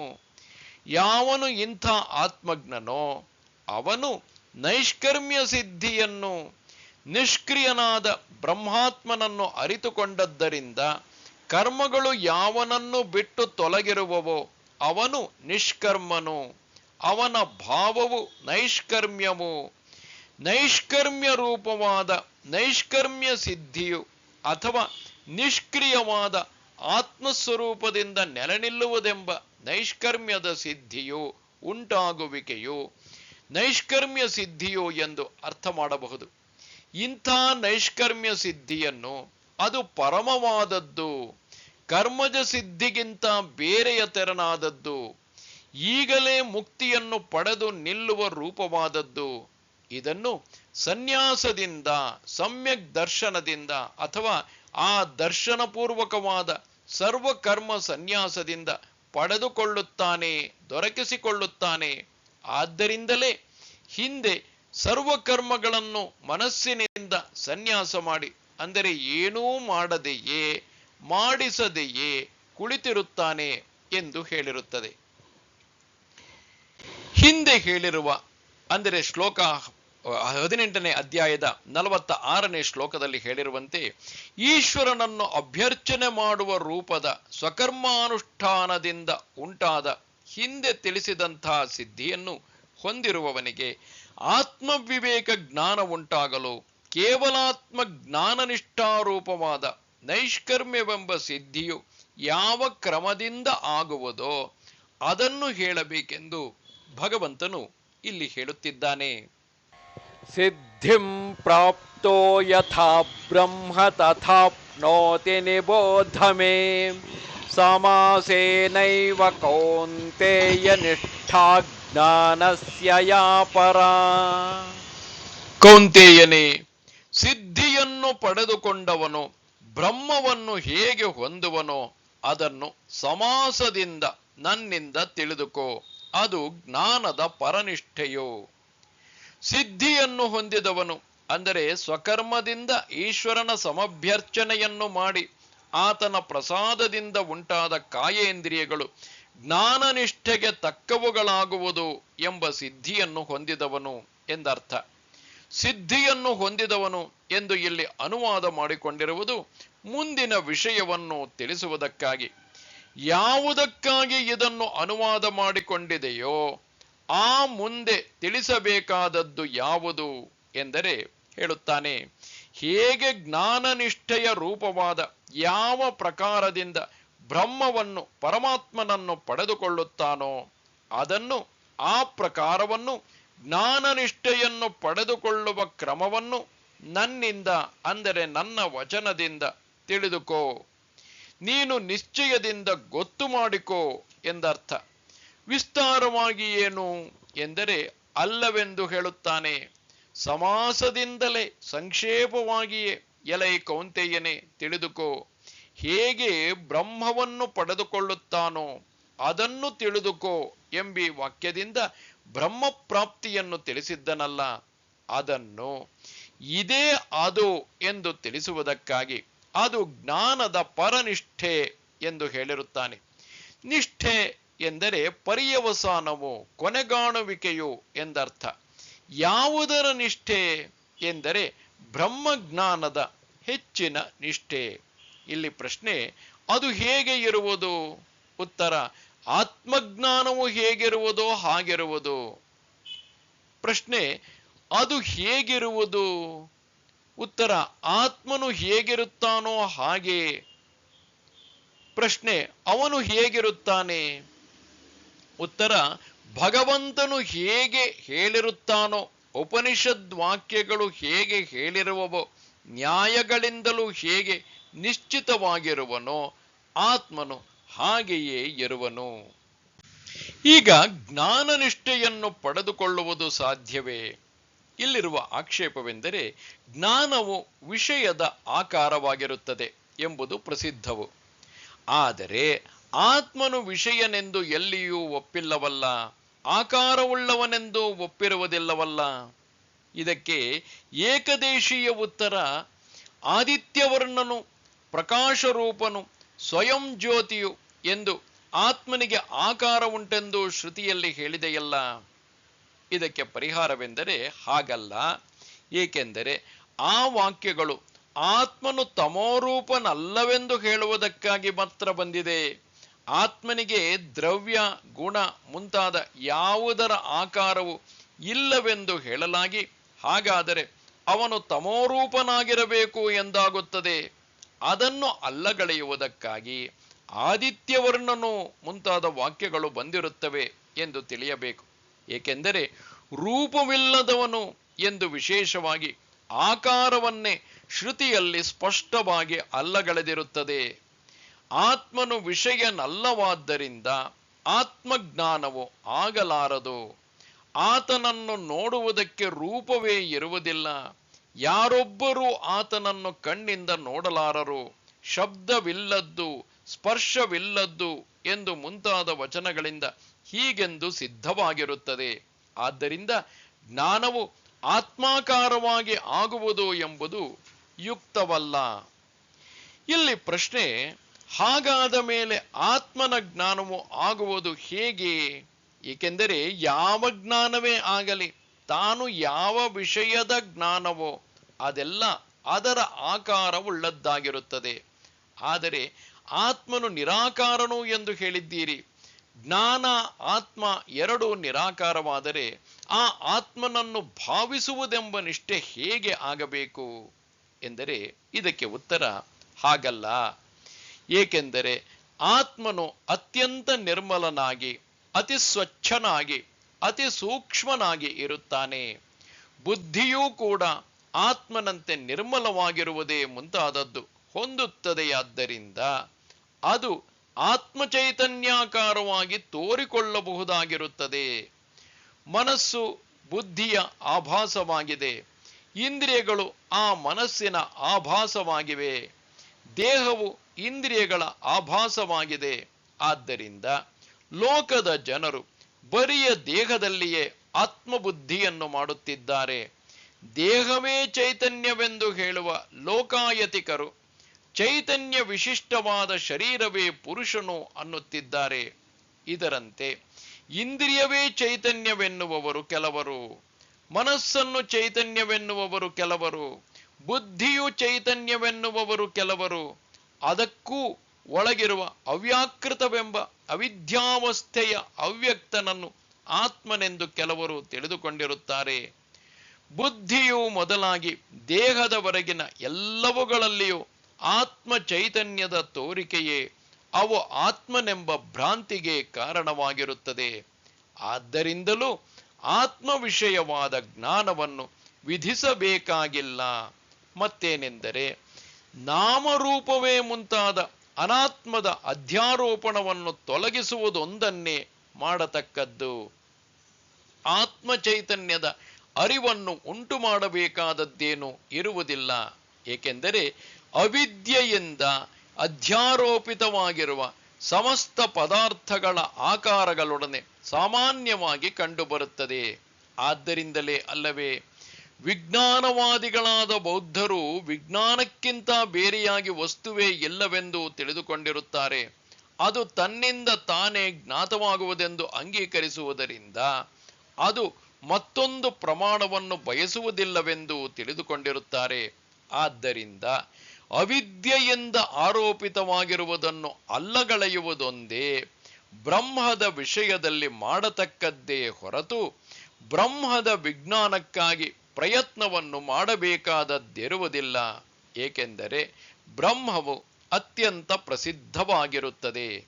ಅವಿದ್ಯೆಯಿಂದ ಕಲ್ಪಿತವಾಗಿರುವ ನಾಮರೂಪಗಳ ಆಯಾ ಆಕಾರದಿಂದ ಬುದ್ಧಿಯನ್ನು ಕಳೆದುಕೊಂಡಿರುವವರಿಗೆ ಅತ್ಯಂತ ಪ್ರಸಿದ್ಧವು, ಸುಲಭವಾಗಿ ತಿಳಿಯಬರತಕ್ಕದ್ದು, ಅತಿ ಸಮೀಪದಲ್ಲಿರುವ ತಮ್ಮ ಆತ್ಮನೇ ಆಗಿರುವುದು. ಆದರೂ ಅಪ್ರಸಿದ್ಧವಾಗಿಯೂ ತಿಳಿಯುವುದಕ್ಕೆ ಕಷ್ಟವಾದದ್ದಾಗಿಯೂ ಅತಿ ದೂರದಲ್ಲಿ ಇರತಕ್ಕದ್ದಾಗಿಯೂ ತಮಗಿಂತ ಬೇರೆಯಾದದ್ದೂ ಆಗಿರುವಂತೆ ಅವಿವೇಕಿಗಳಿಗೆ ತೋರುತ್ತದೆ. ಆದರೆ ಹೊರಗಿನ ವಿಷಯಗಳ ಆಕಾರಗಳಿಂದ ಹಿಂತಿರುಗಿದ ಬುದ್ಧಿಯವರು, ಗುರುವಿನ ಮತ್ತು ಪರಮಾತ್ಮನ ಪ್ರಸಾದವನ್ನು ಪಡೆದುಕೊಂಡವರು ಆಗಿರುವವರಿಗೆ ಇದಕ್ಕಿಂತ ಸುಖವಾದದ್ದು, ಸುಪ್ರಸಿದ್ಧವಾದದ್ದು, ಸುಲಭವಾಗಿ ತಿಳಿಯತಕ್ಕದ್ದು, ತೀರ ಹತ್ತಿರವಿರತಕ್ಕದ್ದು ಮತ್ತೆ ಯಾವುದೂ ಇರುವುದಿಲ್ಲ. ಆದ್ದರಿಂದಲೇ ಪ್ರತ್ಯಕ್ಷವಾಗಿ ತಿಳಿಯಬರತಕ್ಕದ್ದು, ಧರ್ಮಕ್ಕೆ ಹೊಂದುವಂಥದ್ದು ಎಂದು ಮುಂತಾಗಿ ಹಿಂದೆ ಹೇಳಿರುತ್ತದೆ. ಆದರೆ ಪಂಡಿತರೆಂದು ಹೇಳಿಕೊಳ್ಳುವ ಕೆಲವರು ಆತ್ಮವಸ್ತು ನಿರಾಕಾರವಾಗಿರುವುದರಿಂದ ಅದನ್ನು ಬುದ್ಧಿಯು ಹಿಡಿಯಲಾರದು, ಆದ್ದರಿಂದ ಸರಿಯಾದ ಜ್ಞಾನದ ನಿಷ್ಠೆ ಎಂಬುದು ಸಾಧ್ಯವಿಲ್ಲ ಎನ್ನುವರು. ನಿಜ, ಗುರು ಸಂಪ್ರದಾಯವಿಲ್ಲದೆ ವೇದಾಂತ ಶ್ರವಣವನ್ನು ಮಾಡದೆ ಅತ್ಯಂತವಾಗಿ ಹೊರಗಿನ ವಿಷಯಗಳಲ್ಲಿಯೇ ಆಸಕ್ತವಾದ ಬುದ್ಧಿಯುಳ್ಳವರು, ಪ್ರಮಾಣಗಳಲ್ಲಿ ಸರಿಯಾದ ಪರಿಶ್ರಮವನ್ನು ಮಾಡಿಕೊಳ್ಳದವರು ಆದವರಿಗೆ ಅದು ಹೀಗೆಯೇ ಸರಿ. ಆದರೆ ಇದಕ್ಕೆ ವಿರುದ್ಧವಾಗಿರುವವರಿಗೆ ಲೋಕದ ಗ್ರಾಹ್ಯ ಗ್ರಾಹಕ ರೂಪವಾದ ದ್ವೈತ ವಸ್ತುವಿನಲ್ಲಿ ಅದು ಇರುವುದೆಂಬ ಬುದ್ಧಿಯು ಅತ್ಯಂತವಾಗಿ ದುರ್ಲಭಯುಕ್ತವಾಗಿರುತ್ತದೆ. ಏಕೆಂದರೆ ಅವರಿಗೆ ಆತ್ಮಚೈತನ್ಯಕ್ಕಿಂತ ಬೇರೆಯಾಗಿ ಮತ್ತೊಂದು ವಸ್ತುವೇ ಕಾಣಿಸುವುದಿಲ್ಲ. ಅದು ಹೀಗೆಯೇ ಬೇರೆಯಲ್ಲ ಎಂಬುದನ್ನು ನಾವು ತಿಳಿಸಿಕೊಟ್ಟಿರುತ್ತೇವೆ. ಯಾವುದರಲ್ಲಿ ಭೂತಗಳು ಎಚ್ಚರವಾಗಿರುವವೋ ಅದು ನೋಡುತ್ತಿರುವ ಮುನಿಗೆ ರಾತ್ರಿಯೋ ಎಂದು ಹಿಂದಿನ 2ನೇ ಅಧ್ಯಾಯದ 69ನೇ ಶ್ಲೋಕದಲ್ಲಿ ಭಗವಂತನು ಹೇಳಿರುತ್ತಾನೆ. ಆದ್ದರಿಂದ ಹೊರಗಿನ ವಿಷಯಗಳ ಆಕಾರದ ಭೇದ ಬುದ್ಧಿಯನ್ನು ತೊಲಗಿಸುವುದೇ ಆತ್ಮಸ್ವರೂಪವನ್ನು ಅದು ಆಶ್ರಯಿಸುವುದಕ್ಕೆ ಕಾರಣವಾಗುತ್ತದೆ. ಏಕೆಂದರೆ ಆತ್ಮನೆಂಬುವನು ಯಾವನಿಗೂ ಎಂದಿಗೂ ಅಪ್ರಸಿದ್ಧನಾಗಿರುವುದಿಲ್ಲ. ಪಡೆದುಕೊಳ್ಳಬೇಕಾದವನು, ಬಿಡತಕ್ಕವನು ಅಥವಾ ತೆಗೆದುಕೊಳ್ಳತಕ್ಕವನು ಆಗಿರುವುದಿಲ್ಲ. ಅದು ಅವನು ಅಪ್ರಸಿದ್ಧನಾಗಿದ್ದರೆ ತನಗಾಗಿ ಮಾಡುವ ಸರ್ವ ಪ್ರವೃತ್ತಿಗಳು ವ್ಯರ್ಥವಾಗುತ್ತಿದ್ದವು. ಆ ಪ್ರವೃತ್ತಿಗಳು ದೇಹವೇ ಮುಂತಾದ ಅನಾತ್ಮಕ್ಕಾಗಿ ಎಂದು ಕಲ್ಪಿಸುವುದಕ್ಕೂ ಆಗುತ್ತಿರಲಿಲ್ಲ. ಸುಖವು ಸುಖಕ್ಕಾಗಿ, ದುಃಖವು ದುಃಖಕ್ಕಾಗಿ ಎಂದು ಹೇಳುವುದಕ್ಕೂ ಆಗುವುದಿಲ್ಲ. ಸರ್ವ ವ್ಯವಹಾರವು ಆತ್ಮನ ಅರಿವಿನಲ್ಲಿ ಕೊನೆಗಾಣುವುದರಿಂದಲೂ ಹೀಗೆಂದು ತಿಳಿಯಬೇಕಾಗಿದೆ. ಆದ್ದರಿಂದ ತನ್ನ ದೇಹವನ್ನು ಹೀಗೆಂದು ಗೊತ್ತುಪಡಿಸಿಕೊಳ್ಳುವುದಕ್ಕೆ ಮತ್ತೊಂದು ಪ್ರಮಾಣವು ಹೇಗೆ ಬೇಕಿಲ್ಲವೋ, ಅದಕ್ಕಿಂತಲೂ ಆತ್ಮನು ಇನ್ನೂ ಒಳಗಿರುವುದರಿಂದ ಅವನನ್ನು ಅರಿತುಕೊಳ್ಳುವುದಕ್ಕೆ ಮತ್ತೊಂದು ಪ್ರಮಾಣವು ಬೇಕಿರುವುದಿಲ್ಲ. ಆದ್ದರಿಂದ ಆತ್ಮಜ್ಞಾನ ನಿಷ್ಠೆಯು ವಿವೇಕಿಗಳಿಗೆ ಅತ್ಯಂತ ಪ್ರಸಿದ್ಧವಾಗಿರುವುದೆಂದು ಸಿದ್ಧವಾಯಿತು. ಇನ್ನು ಯಾರ ಪಕ್ಷದಲ್ಲಿ ಜ್ಞಾನವು ನಿರಾಕಾರವೂ ಅಪ್ರತ್ಯಕ್ಷವೂ ಆಗಿರುವುದೋ ಅವರ ಪಕ್ಷದಲ್ಲಿಯೂ ಜ್ಞೇಯವನ್ನು ಅರಿತುಕೊಳ್ಳುವುದು ಜ್ಞಾನದ ಅಧೀನವಾಗಿಯೇ ಇರುವುದರಿಂದ ಜ್ಞಾನವು ಸುಖಾದಿಗಳಂತೆಯೇ ಅತ್ಯಂತ ಪ್ರಸಿದ್ಧವಾಗಿರುತ್ತದೆ ಎಂದು ಒಪ್ಪಿಕೊಳ್ಳಬೇಕಾಗುತ್ತದೆ. ಅದನ್ನು ಅರಿತುಕೊಳ್ಳುವುದಕ್ಕಾಗಿ ವಿಚಾರವು ಹೊಂದುವುದಿಲ್ಲವಾದ್ದರಿಂದಲೂ ಅದು ಪ್ರಸಿದ್ಧವೆಂದು ಅವರು ಒಪ್ಪಬೇಕು. ಜ್ಞಾನವು ಅಪ್ರಸಿದ್ಧವಾಗಿದ್ದರೆ ಜ್ಞೇಯದಂತೆಯೇ ಅದನ್ನು ಅರಿಯುವುದಕ್ಕೆ ಜನರು ಪ್ರಯತ್ನಿಸಬೇಕಾಗಿತ್ತು. ಹೇಗೆ ಗಡಿಗೆಯೇ ಮುಂತಾದ ರೂಪದ ಜ್ಞೇಯವನ್ನು ಜ್ಞಾತೃವಾದವನು ಜ್ಞಾನದಿಂದ ಪಡೆಯುವುದಕ್ಕೆ ಇಚ್ಛಿಸುತ್ತಾನೋ, ಅದರಂತೆ ಜ್ಞಾನವನ್ನು ಕೂಡ ಮತ್ತೊಂದು ಜ್ಞಾನದಿಂದ ಪಡೆಯುವುದಕ್ಕೆ ಇಚ್ಛಿಸಬೇಕಾಗಿತ್ತು. ಆದರೆ ಹಾಗಿಲ್ಲ. ಆದ್ದರಿಂದ ಜ್ಞಾನವು ಅತ್ಯಂತ ಪ್ರಸಿದ್ಧವಾಗಿರುತ್ತದೆ. ಆದ್ದರಿಂದಲೇ ಜ್ಞಾತೃವು ಪ್ರಸಿದ್ಧನಾಗಿರುತ್ತಾನೆ ಎಂದು ತಿಳಿಯಬೇಕು. ಆದ್ದರಿಂದ ಜ್ಞಾನಕ್ಕಾಗಿ ಯತ್ನವನ್ನು ಮಾಡಬೇಕಾದದ್ದಿಲ್ಲ. ಅನಾತ್ಮದಲ್ಲಿರುವ ಆತ್ಮಬುದ್ಧಿಯನ್ನು ತೊಲಗಿಸಿಕೊಳ್ಳುವುದಕ್ಕಾಗಿ ಪ್ರಯತ್ನವನ್ನು ಮಾಡಬೇಕಾಗಿರುತ್ತದೆ. ಆದ್ದರಿಂದ ಜ್ಞಾನ ನಿಷ್ಠೆಯನ್ನು ಸುಲಭವಾಗಿ ಪಡೆದುಕೊಳ್ಳಬಹುದು. ಹಾಗಿದ್ದಲ್ಲಿ ಜ್ಞಾನ ನಿಷ್ಠೆಯನ್ನು ಪಡೆಯುವ ಮಾರ್ಗ, ಜ್ಞಾನದ ಹೆಚ್ಚಿನ ನಿಷ್ಠೆಯನ್ನು ಹೇಗೆ ಮಾಡಿಕೊಳ್ಳಬೇಕು ಎಂಬುದನ್ನು ಈಗ ಹೇಳಲಾಗುತ್ತದೆ. ಬುದ್ಧ್ಯಾ ವಿಶುದ್ಧಯಾ ಯುಕ್ತಃ ಧೃತ್ಯಾತ್ಮಾನಂ ನಿಯಮ್ಯ ಚ ಶಬ್ದಾದೀನ್ ವಿಷಯಾಂ ತ್ಯಕ್ತ್ವಾ ರಾಗದ್ವೇಷೌ ವ್ಯುದಸ್ಯ ಚ ವಿವಿಕ್ತಸೇವಿ ಲಗ್ಭಾಷೀ ಯತ ವಾಕ್ಕಾಯಮಾನಸಃ ಧ್ಯಾನಯೋಗ ಪರೋ ನಿತ್ಯಂ ವೈರಾಗ್ಯಂ ಸಮುಪಾಶ್ರಿತಃ ಅಹಂಕಾರಂ ಬಲಂ ದರ್ಪಂ ಕಾಮಂ ಕ್ರೋಧಂ ಪರಿಗ್ರಹಂ ವಿಮುಚ್ಯ ನಿತ್ಯ ನಿರ್ಮಮಃ ಶಾಂತಃ ಬ್ರಹ್ಮಭೂಯಾಯ ಕಲ್ಪತೆ.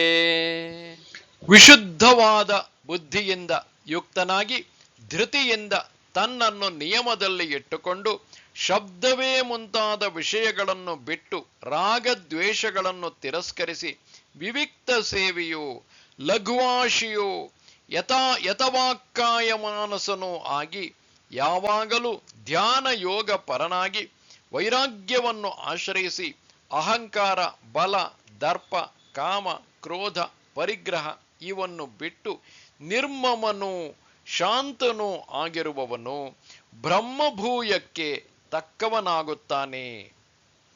ಅಂದರೆ ವಿಶುದ್ಧವಾದ ಮಾಯೆಯಿಲ್ಲದ ಬುದ್ಧಿಯಿಂದ ನಿಶ್ಚಯ ರೂಪವಾದ ಅಂತಃಕರಣದಿಂದ ಯುಕ್ತನಾಗಿ ಒಡಗೂಡಿದವನಾಗಿ ಧೃತಿಯಿಂದ ಧೈರ್ಯದಿಂದ ತನ್ನನ್ನು ಅಂದರೆ ತನ್ನ ಕಾರ್ಯಕರಣಗಳ ಸಂಘಾತವನ್ನು ನಿಯಮಿಸಿಕೊಂಡು ನಿಯಮನ ಮಾಡಿಕೊಂಡು ಅಳವಡಿಸಿಕೊಂಡು ಶಬ್ದಾದಿಗಳಾದ ಶಬ್ದವು ಯಾವುದಕ್ಕೆ ಆದಿಯೋ ಅವು ಶಬ್ದಾದಿಗಳು, ಆ ಶಬ್ದವೇ ಮುಂತಾದ ವಿಷಯಗಳನ್ನು ಬಿಟ್ಟು ಶಬ್ದಾದಿಗಳನ್ನು ಬಿಟ್ಟು ಅಂದರೆ ಅರ್ಥವಶದಿಂದ ಶರೀರವು ಇರುವುದಕ್ಕೆ ಕಾರಣವಾಗಿರುವ ಶಬ್ದಾದಿಗಳನ್ನು ಹೊರತು ಅದಕ್ಕಿಂತ ಹೆಚ್ಚಾಗಿರುವ ಸುಖಕ್ಕಾಗಿ ಬೇಕಾಗಿರುವ ಶಬ್ದಾದಿಗಳನ್ನು ಬಿಟ್ಟು ಎಂದು ಅರ್ಥವನ್ನು ಮಾಡಬೇಕು.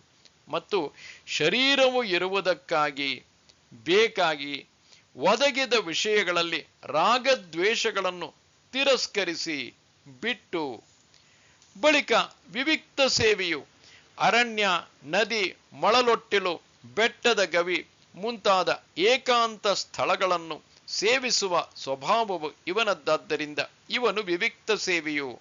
ಅಂಥವನು ಲಘುವಾಶಿಯು ಅಲ್ಪವಾಗಿ ಆಹಾರವನ್ನು ತೆಗೆದುಕೊಳ್ಳುವ ಸ್ವಭಾವದವನು. ವಿವಿಕ್ತ ಸೇವಿತ್ವ ಲಘುವಶನ ಇವುಗಳು ನಿದ್ರೆಯ ಮುಂತಾದ ದೋಷವನ್ನು ತೊಲಗಿಸುವುದರಿಂದ ಚಿತ್ತವು ತಿಳಿಯಾಗುವುದಕ್ಕೆ ಕಾರಣವಾಗಿರುವುದರಿಂದ ಅದನ್ನು ಇಲ್ಲಿ ಹೇಳಿದೆ. ಯಥವಾಕ್ಕಾಯ ಮಾನಸನು ವಾಕು ಕಾಯ ಮನಸ್ಸು ಇವು ಯಾವ ಜ್ಞಾನನಿಷ್ಠನಿಗೆ ಯತವಾಗಿರುವವೋ ಬಿಗಿ ಹಿಡಿಯಲ್ಪಟ್ಟಿರುವವೋ ಆ ಜ್ಞಾನನಿಷ್ಠನಾದ ಯತಿಯು ಯಥವಾಕ್ಕಾಯ ಮಾನಸನಾಗುವನು. ಹೀಗೆ ಎಲ್ಲಾ ಕರಣಗಳು ಸುಮ್ಮನಾದವನಾಗಿ ಧ್ಯಾನಯೋಗಪರನು. ಧ್ಯಾನವೆಂದರೆ ಆತ್ಮಸ್ವರೂಪವನ್ನು ಕುರಿತು ಚಿಂತಿಸುವುದು. ಯೋಗವೆಂದರೆ ಆತ್ಮ ವಿಷಯದಲ್ಲಿಯೇ ಚಿತ್ತವನ್ನು ಏಕಾಗ್ರವಾಗಿ ಮಾಡಿಕೊಳ್ಳುವುದು. ಈ ಧ್ಯಾನ ಯೋಗಗಳೇ ಎಲ್ಲಕ್ಕೂ ಹೆಚ್ಚೆಂದು ಮಾಡುತ್ತಿರುವುದು ಯಾವನಿಗೋ ಅವನು ಧ್ಯಾನಯೋಗ ಪರನು. ನಿತ್ಯವೂ ಧ್ಯಾನಯೋಗ ಪರನಾಗಿ ಎಂದು ನಿತ್ಯವೆಂಬ ಮಾತನ್ನು ಉಪಯೋಗಿಸಿರುವುದು ಮಂತ್ರ ಜಪವೇ ಮುಂತಾದ ಮತ್ತೇನನ್ನು ಮಾಡಬೇಕಾದದ್ದಿಲ್ಲ ಎಂಬುದನ್ನು ತಿಳಿಸುವುದಕ್ಕಾಗಿ. ವೈರಾಗ್ಯವೆಂದರೆ ವಿರಾಗದ ಭಾವವು. ಕಂಡ ಅಂದರೆ ಈ ಲೋಕದ, ಕಾಣದ ಅಂದರೆ ಪರಲೋಕದ ವಿಷಯಗಳಲ್ಲಿ ಬಯಕೆ ಇಲ್ಲದಿರುವುದು. ಅದನ್ನು ಅವಲಂಬಿಸಿ ಚೆನ್ನಾಗಿ ಯಾವಾಗಲೂ ಆಶ್ರಯಿಸಿದವನಾಗಿ ಎಂದರ್ಥ. ಮತ್ತು ಅಹಂಕಾರವನ್ನು ದೇಹ ಇಂದ್ರಿಯ ಮುಂತಾದವುಗಳಲ್ಲಿ ನಾನೆಂದು ಅಭಿಮಾನವನ್ನು ಮಾಡುವುದು ಅಹಂಕಾರವು. ಅದನ್ನು ಬಲವನ್ನು ಕಾಮರಾಗಾದಿಗಳಿಂದೊಡಗೂಡಿದ ಸಾಮರ್ಥ್ಯವನ್ನು, ಶರೀರವೇ ಮುಂತಾದದ್ದರ ಸಾಮರ್ಥ್ಯವನ್ನಲ್ಲ. ಏಕೆಂದರೆ ಅದು ಸ್ವಾಭಾವಿಕವಾಗಿರುವುದರಿಂದ ಅದನ್ನು ಬಿಡುವುದು ಆಗಲಾರದು. ದರ್ಪವನ್ನು, ದರ್ಪವೆಂದರೆ ಹರ್ಷ ಉಂಟಾದ ಮೇಲೆ ಧರ್ಮವನ್ನು ಮೀರುವುದಕ್ಕೆ ಕಾರಣವಾದಂತಹ ಸೊಕ್ಕು. ಹೃಷ್ಟನಾದವನು ದೃಪ್ತನಾಗುತ್ತಾನೆ, ದೃಪ್ತನಾದವನು ಧರ್ಮವನ್ನು ಮೀರುತ್ತಾನೆ ಎಂಬ ಸ್ಮೃತಿಯು ಇದಕ್ಕೆ ಪ್ರಮಾಣವು. ಅದನ್ನು ಕಾಮವನ್ನು ಅಂದರೆ ಇಚ್ಛೆಯನ್ನು, ಕ್ರೋಧವನ್ನು, ಹಗೆತನವನ್ನು, ಪರಿಗ್ರಹವನ್ನು, ಇಂದ್ರಿಯಗಳಲ್ಲಿಯೂ ಮನಸ್ಸಿನಲ್ಲಿಯೂ ಇರುವ ದೋಷಗಳನ್ನು ಕೈಬಿಟ್ಟರೂ ಶರೀರ ಧಾರಣೆಯ ಕಾರಣದಿಂದಲೋ ಧರ್ಮವನ್ನು ಮಾಡುವ ನಿಮಿತ್ತದಿಂದಲೋ ಹೊರಗಿನ ವಸ್ತುವನ್ನು ಇಟ್ಟುಕೊಳ್ಳಬೇಕಾಗುತ್ತದೆ. ಅದನ್ನೂ ಬಿಟ್ಟು ಪರಿತ್ಯಾಗ ಮಾಡಿ ಪರಮಹಂಸ ಪರಿವ್ರಾಜಕನಾಗಿ ಎಂದರ್ಥ. ದೇಹವು ಬದುಕಿರಬೇಕೆಂಬುದರಲ್ಲಿ ಕೂಡ ನನ್ನದೆಂಬ ಭಾವನೆ ಇಲ್ಲದವನಾಗಿ ನಿರ್ಮಮನಾದವನು. ಆದ್ದರಿಂದಲೇ ಶಾಂತನಾಗಿ ಉಪರತನಾಗಿ ಯಾವ ಹರ್ಷಾಯಾಸವೂ ಇಲ್ಲದ ಜ್ಞಾನನಿಷ್ಠನಾದ ಯತಿಯು ಬ್ರಹ್ಮಭೂಯಕ್ಕೆ ಅಂದರೆ ಬ್ರಹ್ಮವೇ ತಾನಾಗುವುದಕ್ಕೆ ತಕ್ಕವನಾಗುತ್ತಾನೆ, ಸಮರ್ಥನಾಗುತ್ತಾನೆ.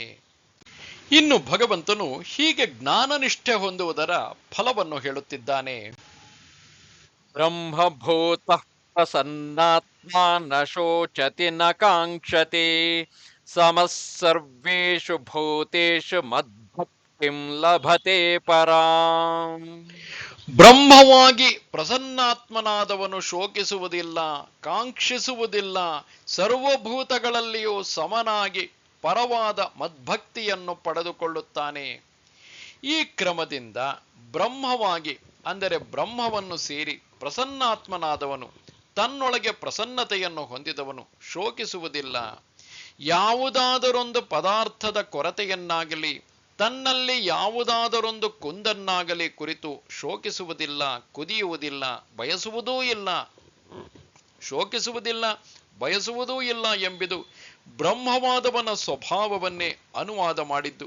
ಏಕೆಂದರೆ ಬ್ರಹ್ಮವನ್ನು ಅರಿತವನಿಗೆ ಪಡೆದುಕೊಳ್ಳದೇ ಇರುವ ವಸ್ತುವಿನ ಬಯಕೆಯು ಉಂಟಾಗುವುದೆಂಬುದು ಹೊಂದುವುದಿಲ್ಲ, ಅಥವಾ ನಹೃಷ್ಯತಿ ಹರ್ಷಗೊಳ್ಳುವುದಿಲ್ಲ ಎಂದಾದರೂ ಪಾಠವಿರಬಹುದು.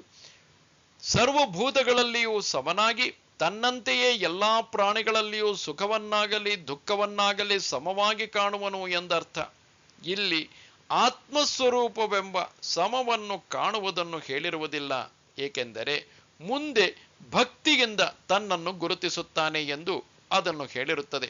ಹೀಗಿರುವ ಜ್ಞಾನನಿಷ್ಠನು ಮದ್ಭಕ್ತಿಯನ್ನು, ಪರಮೇಶ್ವರನಾದ ನನ್ನಲ್ಲಿ ಭಕ್ತಿಯನ್ನು, ಭಜನವನ್ನು, ಪರವಾದ ಭಕ್ತಿಯನ್ನು, ಉತ್ತಮವಾದ ಜ್ಞಾನರೂಪವಾದ ನಾಲ್ಕನೆಯ ಭಕ್ತಿಯನ್ನು ಪಡೆಯುತ್ತಾನೆ.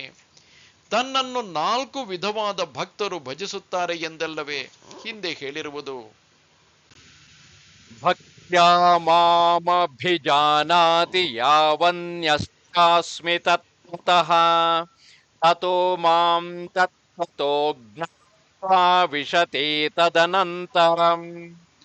ಭಕ್ತಿಯಿಂದ ನಾನು ಎಷ್ಟು ಮತ್ತು ಯಾವನು ಆಗಿರುವೆನೋ ಆ ನನ್ನನ್ನು ತತ್ವದಿಂದ ಗುರುತಿಸುತ್ತಾನೆ. ಅದರಿಂದ ನನ್ನನ್ನು ತತ್ವದಿಂದ ಅರಿತುಕೊಂಡು ಆನಂತರದಲ್ಲಿಯೇ ಪ್ರವೇಶಿಸುತ್ತಾನೆ. ಆಮೇಲೆ ಈ ಜ್ಞಾನರೂಪವಾದ ಭಕ್ತಿಯಿಂದ ನನ್ನನ್ನು ಗುರುತಿಸುತ್ತಾನೆ. ಉಪಾಧಿಯಿಂದ ಆಗಿರುವ ಬೇರೆ ಬೇರೆಯ ವಿಭೂತಿಗಳಿಂದ ನಾನು ಎಷ್ಟರ ಮಟ್ಟಿನವನಾಗಿರುವೆನೋ ಮತ್ತು ಯಾವ ಉಪಾಧಿ ವಿಶೇಷವೂ ಇಲ್ಲದ ಆಕಾಶದಂತಿರುವ ಉತ್ತಮ ಪುರುಷನಾದ ನಾನು ಯಾವನಾಗಿರುವೆನೋ ಆ ಅದ್ವೈತನು, ಚೈತನ್ಯವೊಂದೇ ರಸವಾಗಿರುವ ಅಜನು, ಅಜರನು, ಅಮರನು, ಅಭಯನು, ನಾಶರಹಿತನೂ ಆಗಿರುವ ನನ್ನನ್ನು ನಿಜವಾಗಿ ಗುರುತಿಸಿ ತಿಳಿಯುತ್ತಾನೆ. ಆದ್ದರಿಂದ ನನ್ನನ್ನು ಹೀಗೆ ನಿಜವಾಗಿ ಅರಿತುಕೊಂಡು ಅದರ ಅನಂತರದಲ್ಲಿ ನನ್ನನ್ನೇ ಸೇರುತ್ತಾನೆ. ಇಲ್ಲಿ ಜ್ಞಾನ, ಅನಂತರ ಪ್ರವೇಶ, ಹೀಗೆ 2 ಬೇರೆ ಬೇರೆಯ ಕ್ರಿಯೆಗಳನ್ನು ಅರಿತು ತದನಂತರದಲ್ಲಿ ಪ್ರವೇಶಿಸುತ್ತಾನೆ ಎಂಬುದರಿಂದ ಹೇಳ ಹೊರಟಿರುವುದಿಲ್ಲ. ಮತ್ತೇನೆಂದರೆ ಮತ್ತೊಂದು ಫಲವು ಆಗಬೇಕಾದದ್ದು ಇಲ್ಲವಾದ್ದರಿಂದ ಜ್ಞಾನ ಮಾತ್ರವನ್ನೇ ಹೇಳ ಹೊರಟಿರುತ್ತದೆ. ಏಕೆಂದರೆ ಕ್ಷೇತ್ರಜ್ಞನನ್ನು ನನ್ನನ್ನಾಗಿ ತಿಳಿ ಎಂದು ಹಿಂದೆ ಹೇಳಿರುತ್ತದೆ. ಇಲ್ಲಿ ಜ್ಞಾನನಿಷ್ಠೆ ಎಂದರೆ ಏನು? ಇಲ್ಲಿರುವ ಆಕ್ಷೇಪ ಜ್ಞಾನದ ಹೆಚ್ಚಿನ ನಿಷ್ಠೆ ಇದೆಯಲ್ಲ, ಅದರಿಂದ ನನ್ನನ್ನು ಗುರುತಿಸಿ ಅರಿತುಕೊಳ್ಳುತ್ತಾನೆ ಎಂದು ವಿರುದ್ಧವಾಗಿ ಹೇಳಿದಂತೆ ಆಯಿತಲ್ಲ. ಪ್ರಶ್ನೆ, ಹೇಗೆ ವಿರುದ್ಧವು? ಉತ್ತರ ಹೇಳುತ್ತೇವೆ. ಅರಿಯುವಾತನಿಗೆ ಯಾವ ವಿಷಯದಲ್ಲಿ ಯಾವಾಗಲೇ ಜ್ಞಾನ ಉಂಟಾಗುವುದೋ ಆಗಲೇ ಆ ವಿಷಯವನ್ನು ಜ್ಞಾತೃವು ಅರಿತುಕೊಂಡು ಬಿಡುತ್ತಾನೆ. ಆದ್ದರಿಂದ ಜ್ಞಾನದ ಆವೃತ್ತಿಯ ರೂಪದ ಜ್ಞಾನನಿಷ್ಠೆಯನ್ನು ಬಯಸುವುದಿಲ್ಲ. ಹೀಗಿರುವುದರಿಂದ ಜ್ಞಾನದಿಂದ ಗುರುತಿಸಿ ಅರಿಯುವುದಿಲ್ಲ. ಜ್ಞಾನವನ್ನು ಆವೃತ್ತಿ ಮಾಡುವ ಜ್ಞಾನನಿಷ್ಠೆಯಿಂದ ಅರಿಯುತ್ತಾನೆ ಎಂದು ಹೇಳಿದ್ದು ವಿರುದ್ಧವಾಯಿತು ಎಂದರೆ ಇದಕ್ಕೆ ಪರಿಹಾರ ಇದು ತಪ್ಪಲ್ಲ. ಏಕೆಂದರೆ ಜ್ಞಾನವು ಉಂಟಾಗಿ ಪರಿಪಕ್ವವಾಗುವುದಕ್ಕೆ ಬೇಕಾದ ಕಾರಣಗಳೆಂದೊಡಗೂಡಿ ಪ್ರತಿಪಕ್ಷವಿಲ್ಲದ ಜ್ಞಾನವು ಆತ್ಮಾನುಭವ ನಿಶ್ಚಯ ರೂಪವಾಗಿ ಕೊನೆಗಾಣುವುದಿದೆಯಲ್ಲ, ಅದನ್ನು ಇಲ್ಲಿ ನಿಷ್ಠೆ ಎಂಬ ಮಾತಿನಿಂದ ಕರೆದಿರುತ್ತದೆ.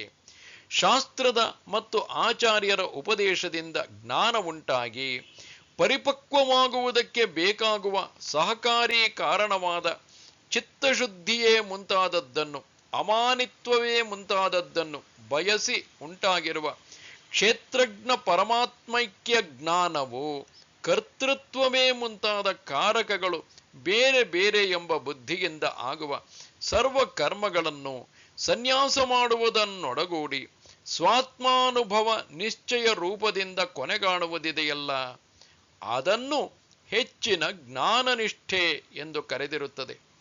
ಈ ಜ್ಞಾನನಿಷ್ಠೆಯು ಆರ್ತಭಕ್ತಿಯೇ ಮುಂತಾದ 3 ಭಕ್ತಿಗಳಿಗಿಂತ ಹೆಚ್ಚಿನದಾದ 4ನೆಯ ಭಕ್ತಿ ಎಂದು ಹಿಂದೆ ಹೇಳಿರುತ್ತದೆ. ಆ ಪರಭಕ್ತಿಯಿಂದ ಭಗವಂತನನ್ನು ನಿಜವಾಗಿ ಗುರುತಿಸಿ ಅರಿಯುತ್ತಾನೆ. ಅದು ಉಂಟಾದ ಕೂಡಲೇ ಈಶ್ವರನು ಕ್ಷೇತ್ರಜ್ಞನು ಬೇರೆ ಬೇರೆ ಎಂಬ ತಿಳುವಳಿಕೆಯು ಸ್ವಲ್ಪವೂ ಉಳಿಯದಂತೆ ತೊಲಗುತ್ತಾನೆ. ಆದ್ದರಿಂದ ಜ್ಞಾನನಿಷ್ಠೆ ಎಂಬ ಭಕ್ತಿಯಿಂದ ಗುರುತಿಸಿ ನನ್ನನ್ನು ಅರಿಯುತ್ತಾನೆ ಎಂದು ಹೇಳಿದ ಮಾತು ವಿರುದ್ಧವಾಗಿಲ್ಲ. ಹಾಗಿದ್ದಲ್ಲಿ ಜ್ಞಾನನಿಷ್ಠೆಯು ಸರ್ವಕರ್ಮ ಸನ್ಯಾಸ ಪೂರ್ವಕವಾಗಿರಬೇಕು ಎಂಬುದನ್ನು ತಿಳಿಸುತ್ತಾ, ಈ ಪಕ್ಷದಲ್ಲಿಯೇ ಉಪನಿಷತ್ತುಗಳು, ಇತಿಹಾಸ, ಪುರಾಣಗಳು, ಸ್ಮೃತಿಗಳು ಇವುಗಳಿಂದ ತಿಳಿದು ಬರುವ ಕರ್ಮ ನಿವೃತ್ತಿಯನ್ನು ವಿಧಿಸುವ ಯುಕ್ತಿಯುಕ್ತವಾದ ಶಾಸ್ತ್ರವೆಲ್ಲವೂ ಸಾರ್ಥಕವಾಗುತ್ತದೆ.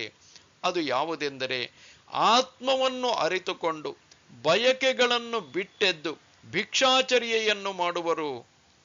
ಆದ್ದರಿಂದ ಈ ತಪಸ್ಸುಗಳಲ್ಲೆಲ್ಲ ಸನ್ಯಾಸವೇ ಹೆಚ್ಚಿನದೆನ್ನುವರು. ಸನ್ಯಾಸವೇ ಹೆಚ್ಚಿನದಾಯಿತು. ಸನ್ಯಾಸವೆಂದರೆ ಕರ್ಮಗಳನ್ನು ಬಿಡುವುದು. ವೇದಗಳನ್ನು, ಈ ಲೋಕವನ್ನು, ಆ ಲೋಕವನ್ನು, ಇಹಲೋಕವನ್ನು, ಪರಲೋಕವನ್ನು ಬಿಟ್ಟು ಧರ್ಮವನ್ನು, ಅಧರ್ಮಗಳನ್ನು ಬಿಡು ಮುಂತಾದದ್ದು. ಇಲ್ಲಿಯೂ ಇಂಥ ವಾಕ್ಯಗಳನ್ನು ತೋರಿಸಿದ್ದಾಗಿದೆ. ಆ ವಾಕ್ಯಗಳು ಅರ್ಥವಿಲ್ಲವೆಂದು ಕಲ್ಪಿಸುವುದು ಯುಕ್ತವಲ್ಲ. ಅವು ಅರ್ಥವಾದವೆಂಬುದು ಸರಿಯಲ್ಲ. ಏಕೆಂದರೆ ಅವು ತಮ್ಮ ಪ್ರಕರಣದಲ್ಲಿಯೇ ಬಂದಿರುತ್ತವೆ. ಒಳಗಿರುವ ಆತ್ಮನ ವಿಕಾರರಹಿತವಾದ ಸ್ವರೂಪದಲ್ಲಿ ನಿಲ್ಲುವುದೇ ಮೋಕ್ಷವಾಗಿರುವುದರಿಂದಲೂ ಈ ಪಕ್ಷವೇ ಸರಿ. ಪೂರ್ವ ಸಮುದ್ರಕ್ಕೆ ಹೋಗಬೇಕೆಂದಿರುವವನಿಗೆ ಅದಕ್ಕೆ ವಿರುದ್ಧವಾಗಿ ಪಶ್ಚಿಮ ಸಮುದ್ರಕ್ಕೆ ಹೋಗುವವನ ದಾರಿಯೇ ಇರಲಾರದಷ್ಟೇ. ಜ್ಞಾನನಿಷ್ಠೆ ಎಂಬುದು ಒಳಗಿನ ಆತ್ಮನ ವಿಷಯವಾದ ಪ್ರತ್ಯಯವನ್ನು ಒಂದೇ ಸಮನೆ ನಡೆಸುವುದರಲ್ಲಿಯೇ ಇರುವ ಅಭಿನಿವೇಶವಾಗಿರುತ್ತದೆ. ಅದು ಪಶ್ಚಿಮ ಸಮುದ್ರಕ್ಕೆ ಹೋಗುವ ದಾರಿಯಂತಿರುವ ಕರ್ಮದೊಡನೆ ಇರುವುದು ಎಂಬುದಕ್ಕೆ ವಿರುದ್ಧವಾಗಿರುತ್ತದೆ. ಈ 2 ನಿಷ್ಠೆಗಳಿಗೂ ಪರ್ವತಕ್ಕೂ ಸಾಸುವೆಗೂ ಇರುವಷ್ಟು ತಾರತಮ್ಯವುಳ್ಳ ವಿರೋಧವಿರುವುದೆಂದೇ ಪ್ರಮಾಣಜ್ಞರ ನಿಶ್ಚಯವು. ಆದ್ದರಿಂದ ಸರ್ವಕರ್ಮ ಸನ್ಯಾಸದೊಡನೆಯೇ ಜ್ಞಾನನಿಷ್ಠೆಯನ್ನು ಮಾಡಿಕೊಳ್ಳಬೇಕು ಎಂಬುದು ಸಿದ್ಧವಾಯಿತು. ಇನ್ನು ಭಕ್ತಿಯೋಗದ ಹೊಗಳಿಕೆಯನ್ನು ಮಾಡುತ್ತಿದ್ದಾರೆ. ತನ್ನ ಕರ್ಮದಿಂದ ಭಗವಂತನನ್ನು ಅಭ್ಯರ್ಚನೆ ಮಾಡುವುದು ಎಂಬ ಭಕ್ತಿಯೋಗಕ್ಕೆ ಜ್ಞಾನನಿಷ್ಠೆಗೆ ತಕ್ಕ ಯೋಗ್ಯತೆ ಎಂಬ ಸಿದ್ಧಿಯನ್ನು ಪಡೆದುಕೊಳ್ಳುವುದೇ ಫಲವು. ಅದರಿಂದಾದ ಜ್ಞಾನನಿಷ್ಠೆಯು ಮೋಕ್ಷದಲ್ಲಿ ಪರ್ಯವಸಾನವಾಗುತ್ತದೆ. ಶಾಸ್ತ್ರಾರ್ಥದ ನಿಶ್ಚಯವನ್ನು ಗಟ್ಟಿಗೊಳಿಸುವುದಕ್ಕಾಗಿ ಈ ಶಾಸ್ತ್ರಾರ್ಥೋಪಸಂಹಾರದ ಪ್ರಕರಣದಲ್ಲಿ ಈಗ ಆ ಭಗವದ್ಭಕ್ತಿ ಯೋಗವನ್ನು ಹೊಗಳುತ್ತಾನೆ. ಸರ್ವಕರ್ಮಾಣ್ಯಪಿ ಸದಾ ಕುರ್ವಾಣೋ ಮದ್ವ್ಯಪಾಶ್ರಯಃ ಮತ್ಪ್ರಸಾದಾದವಾಪ್ನೋತಿ ಶಾಶ್ವತಂ ಪದಮವ್ಯಯಂ.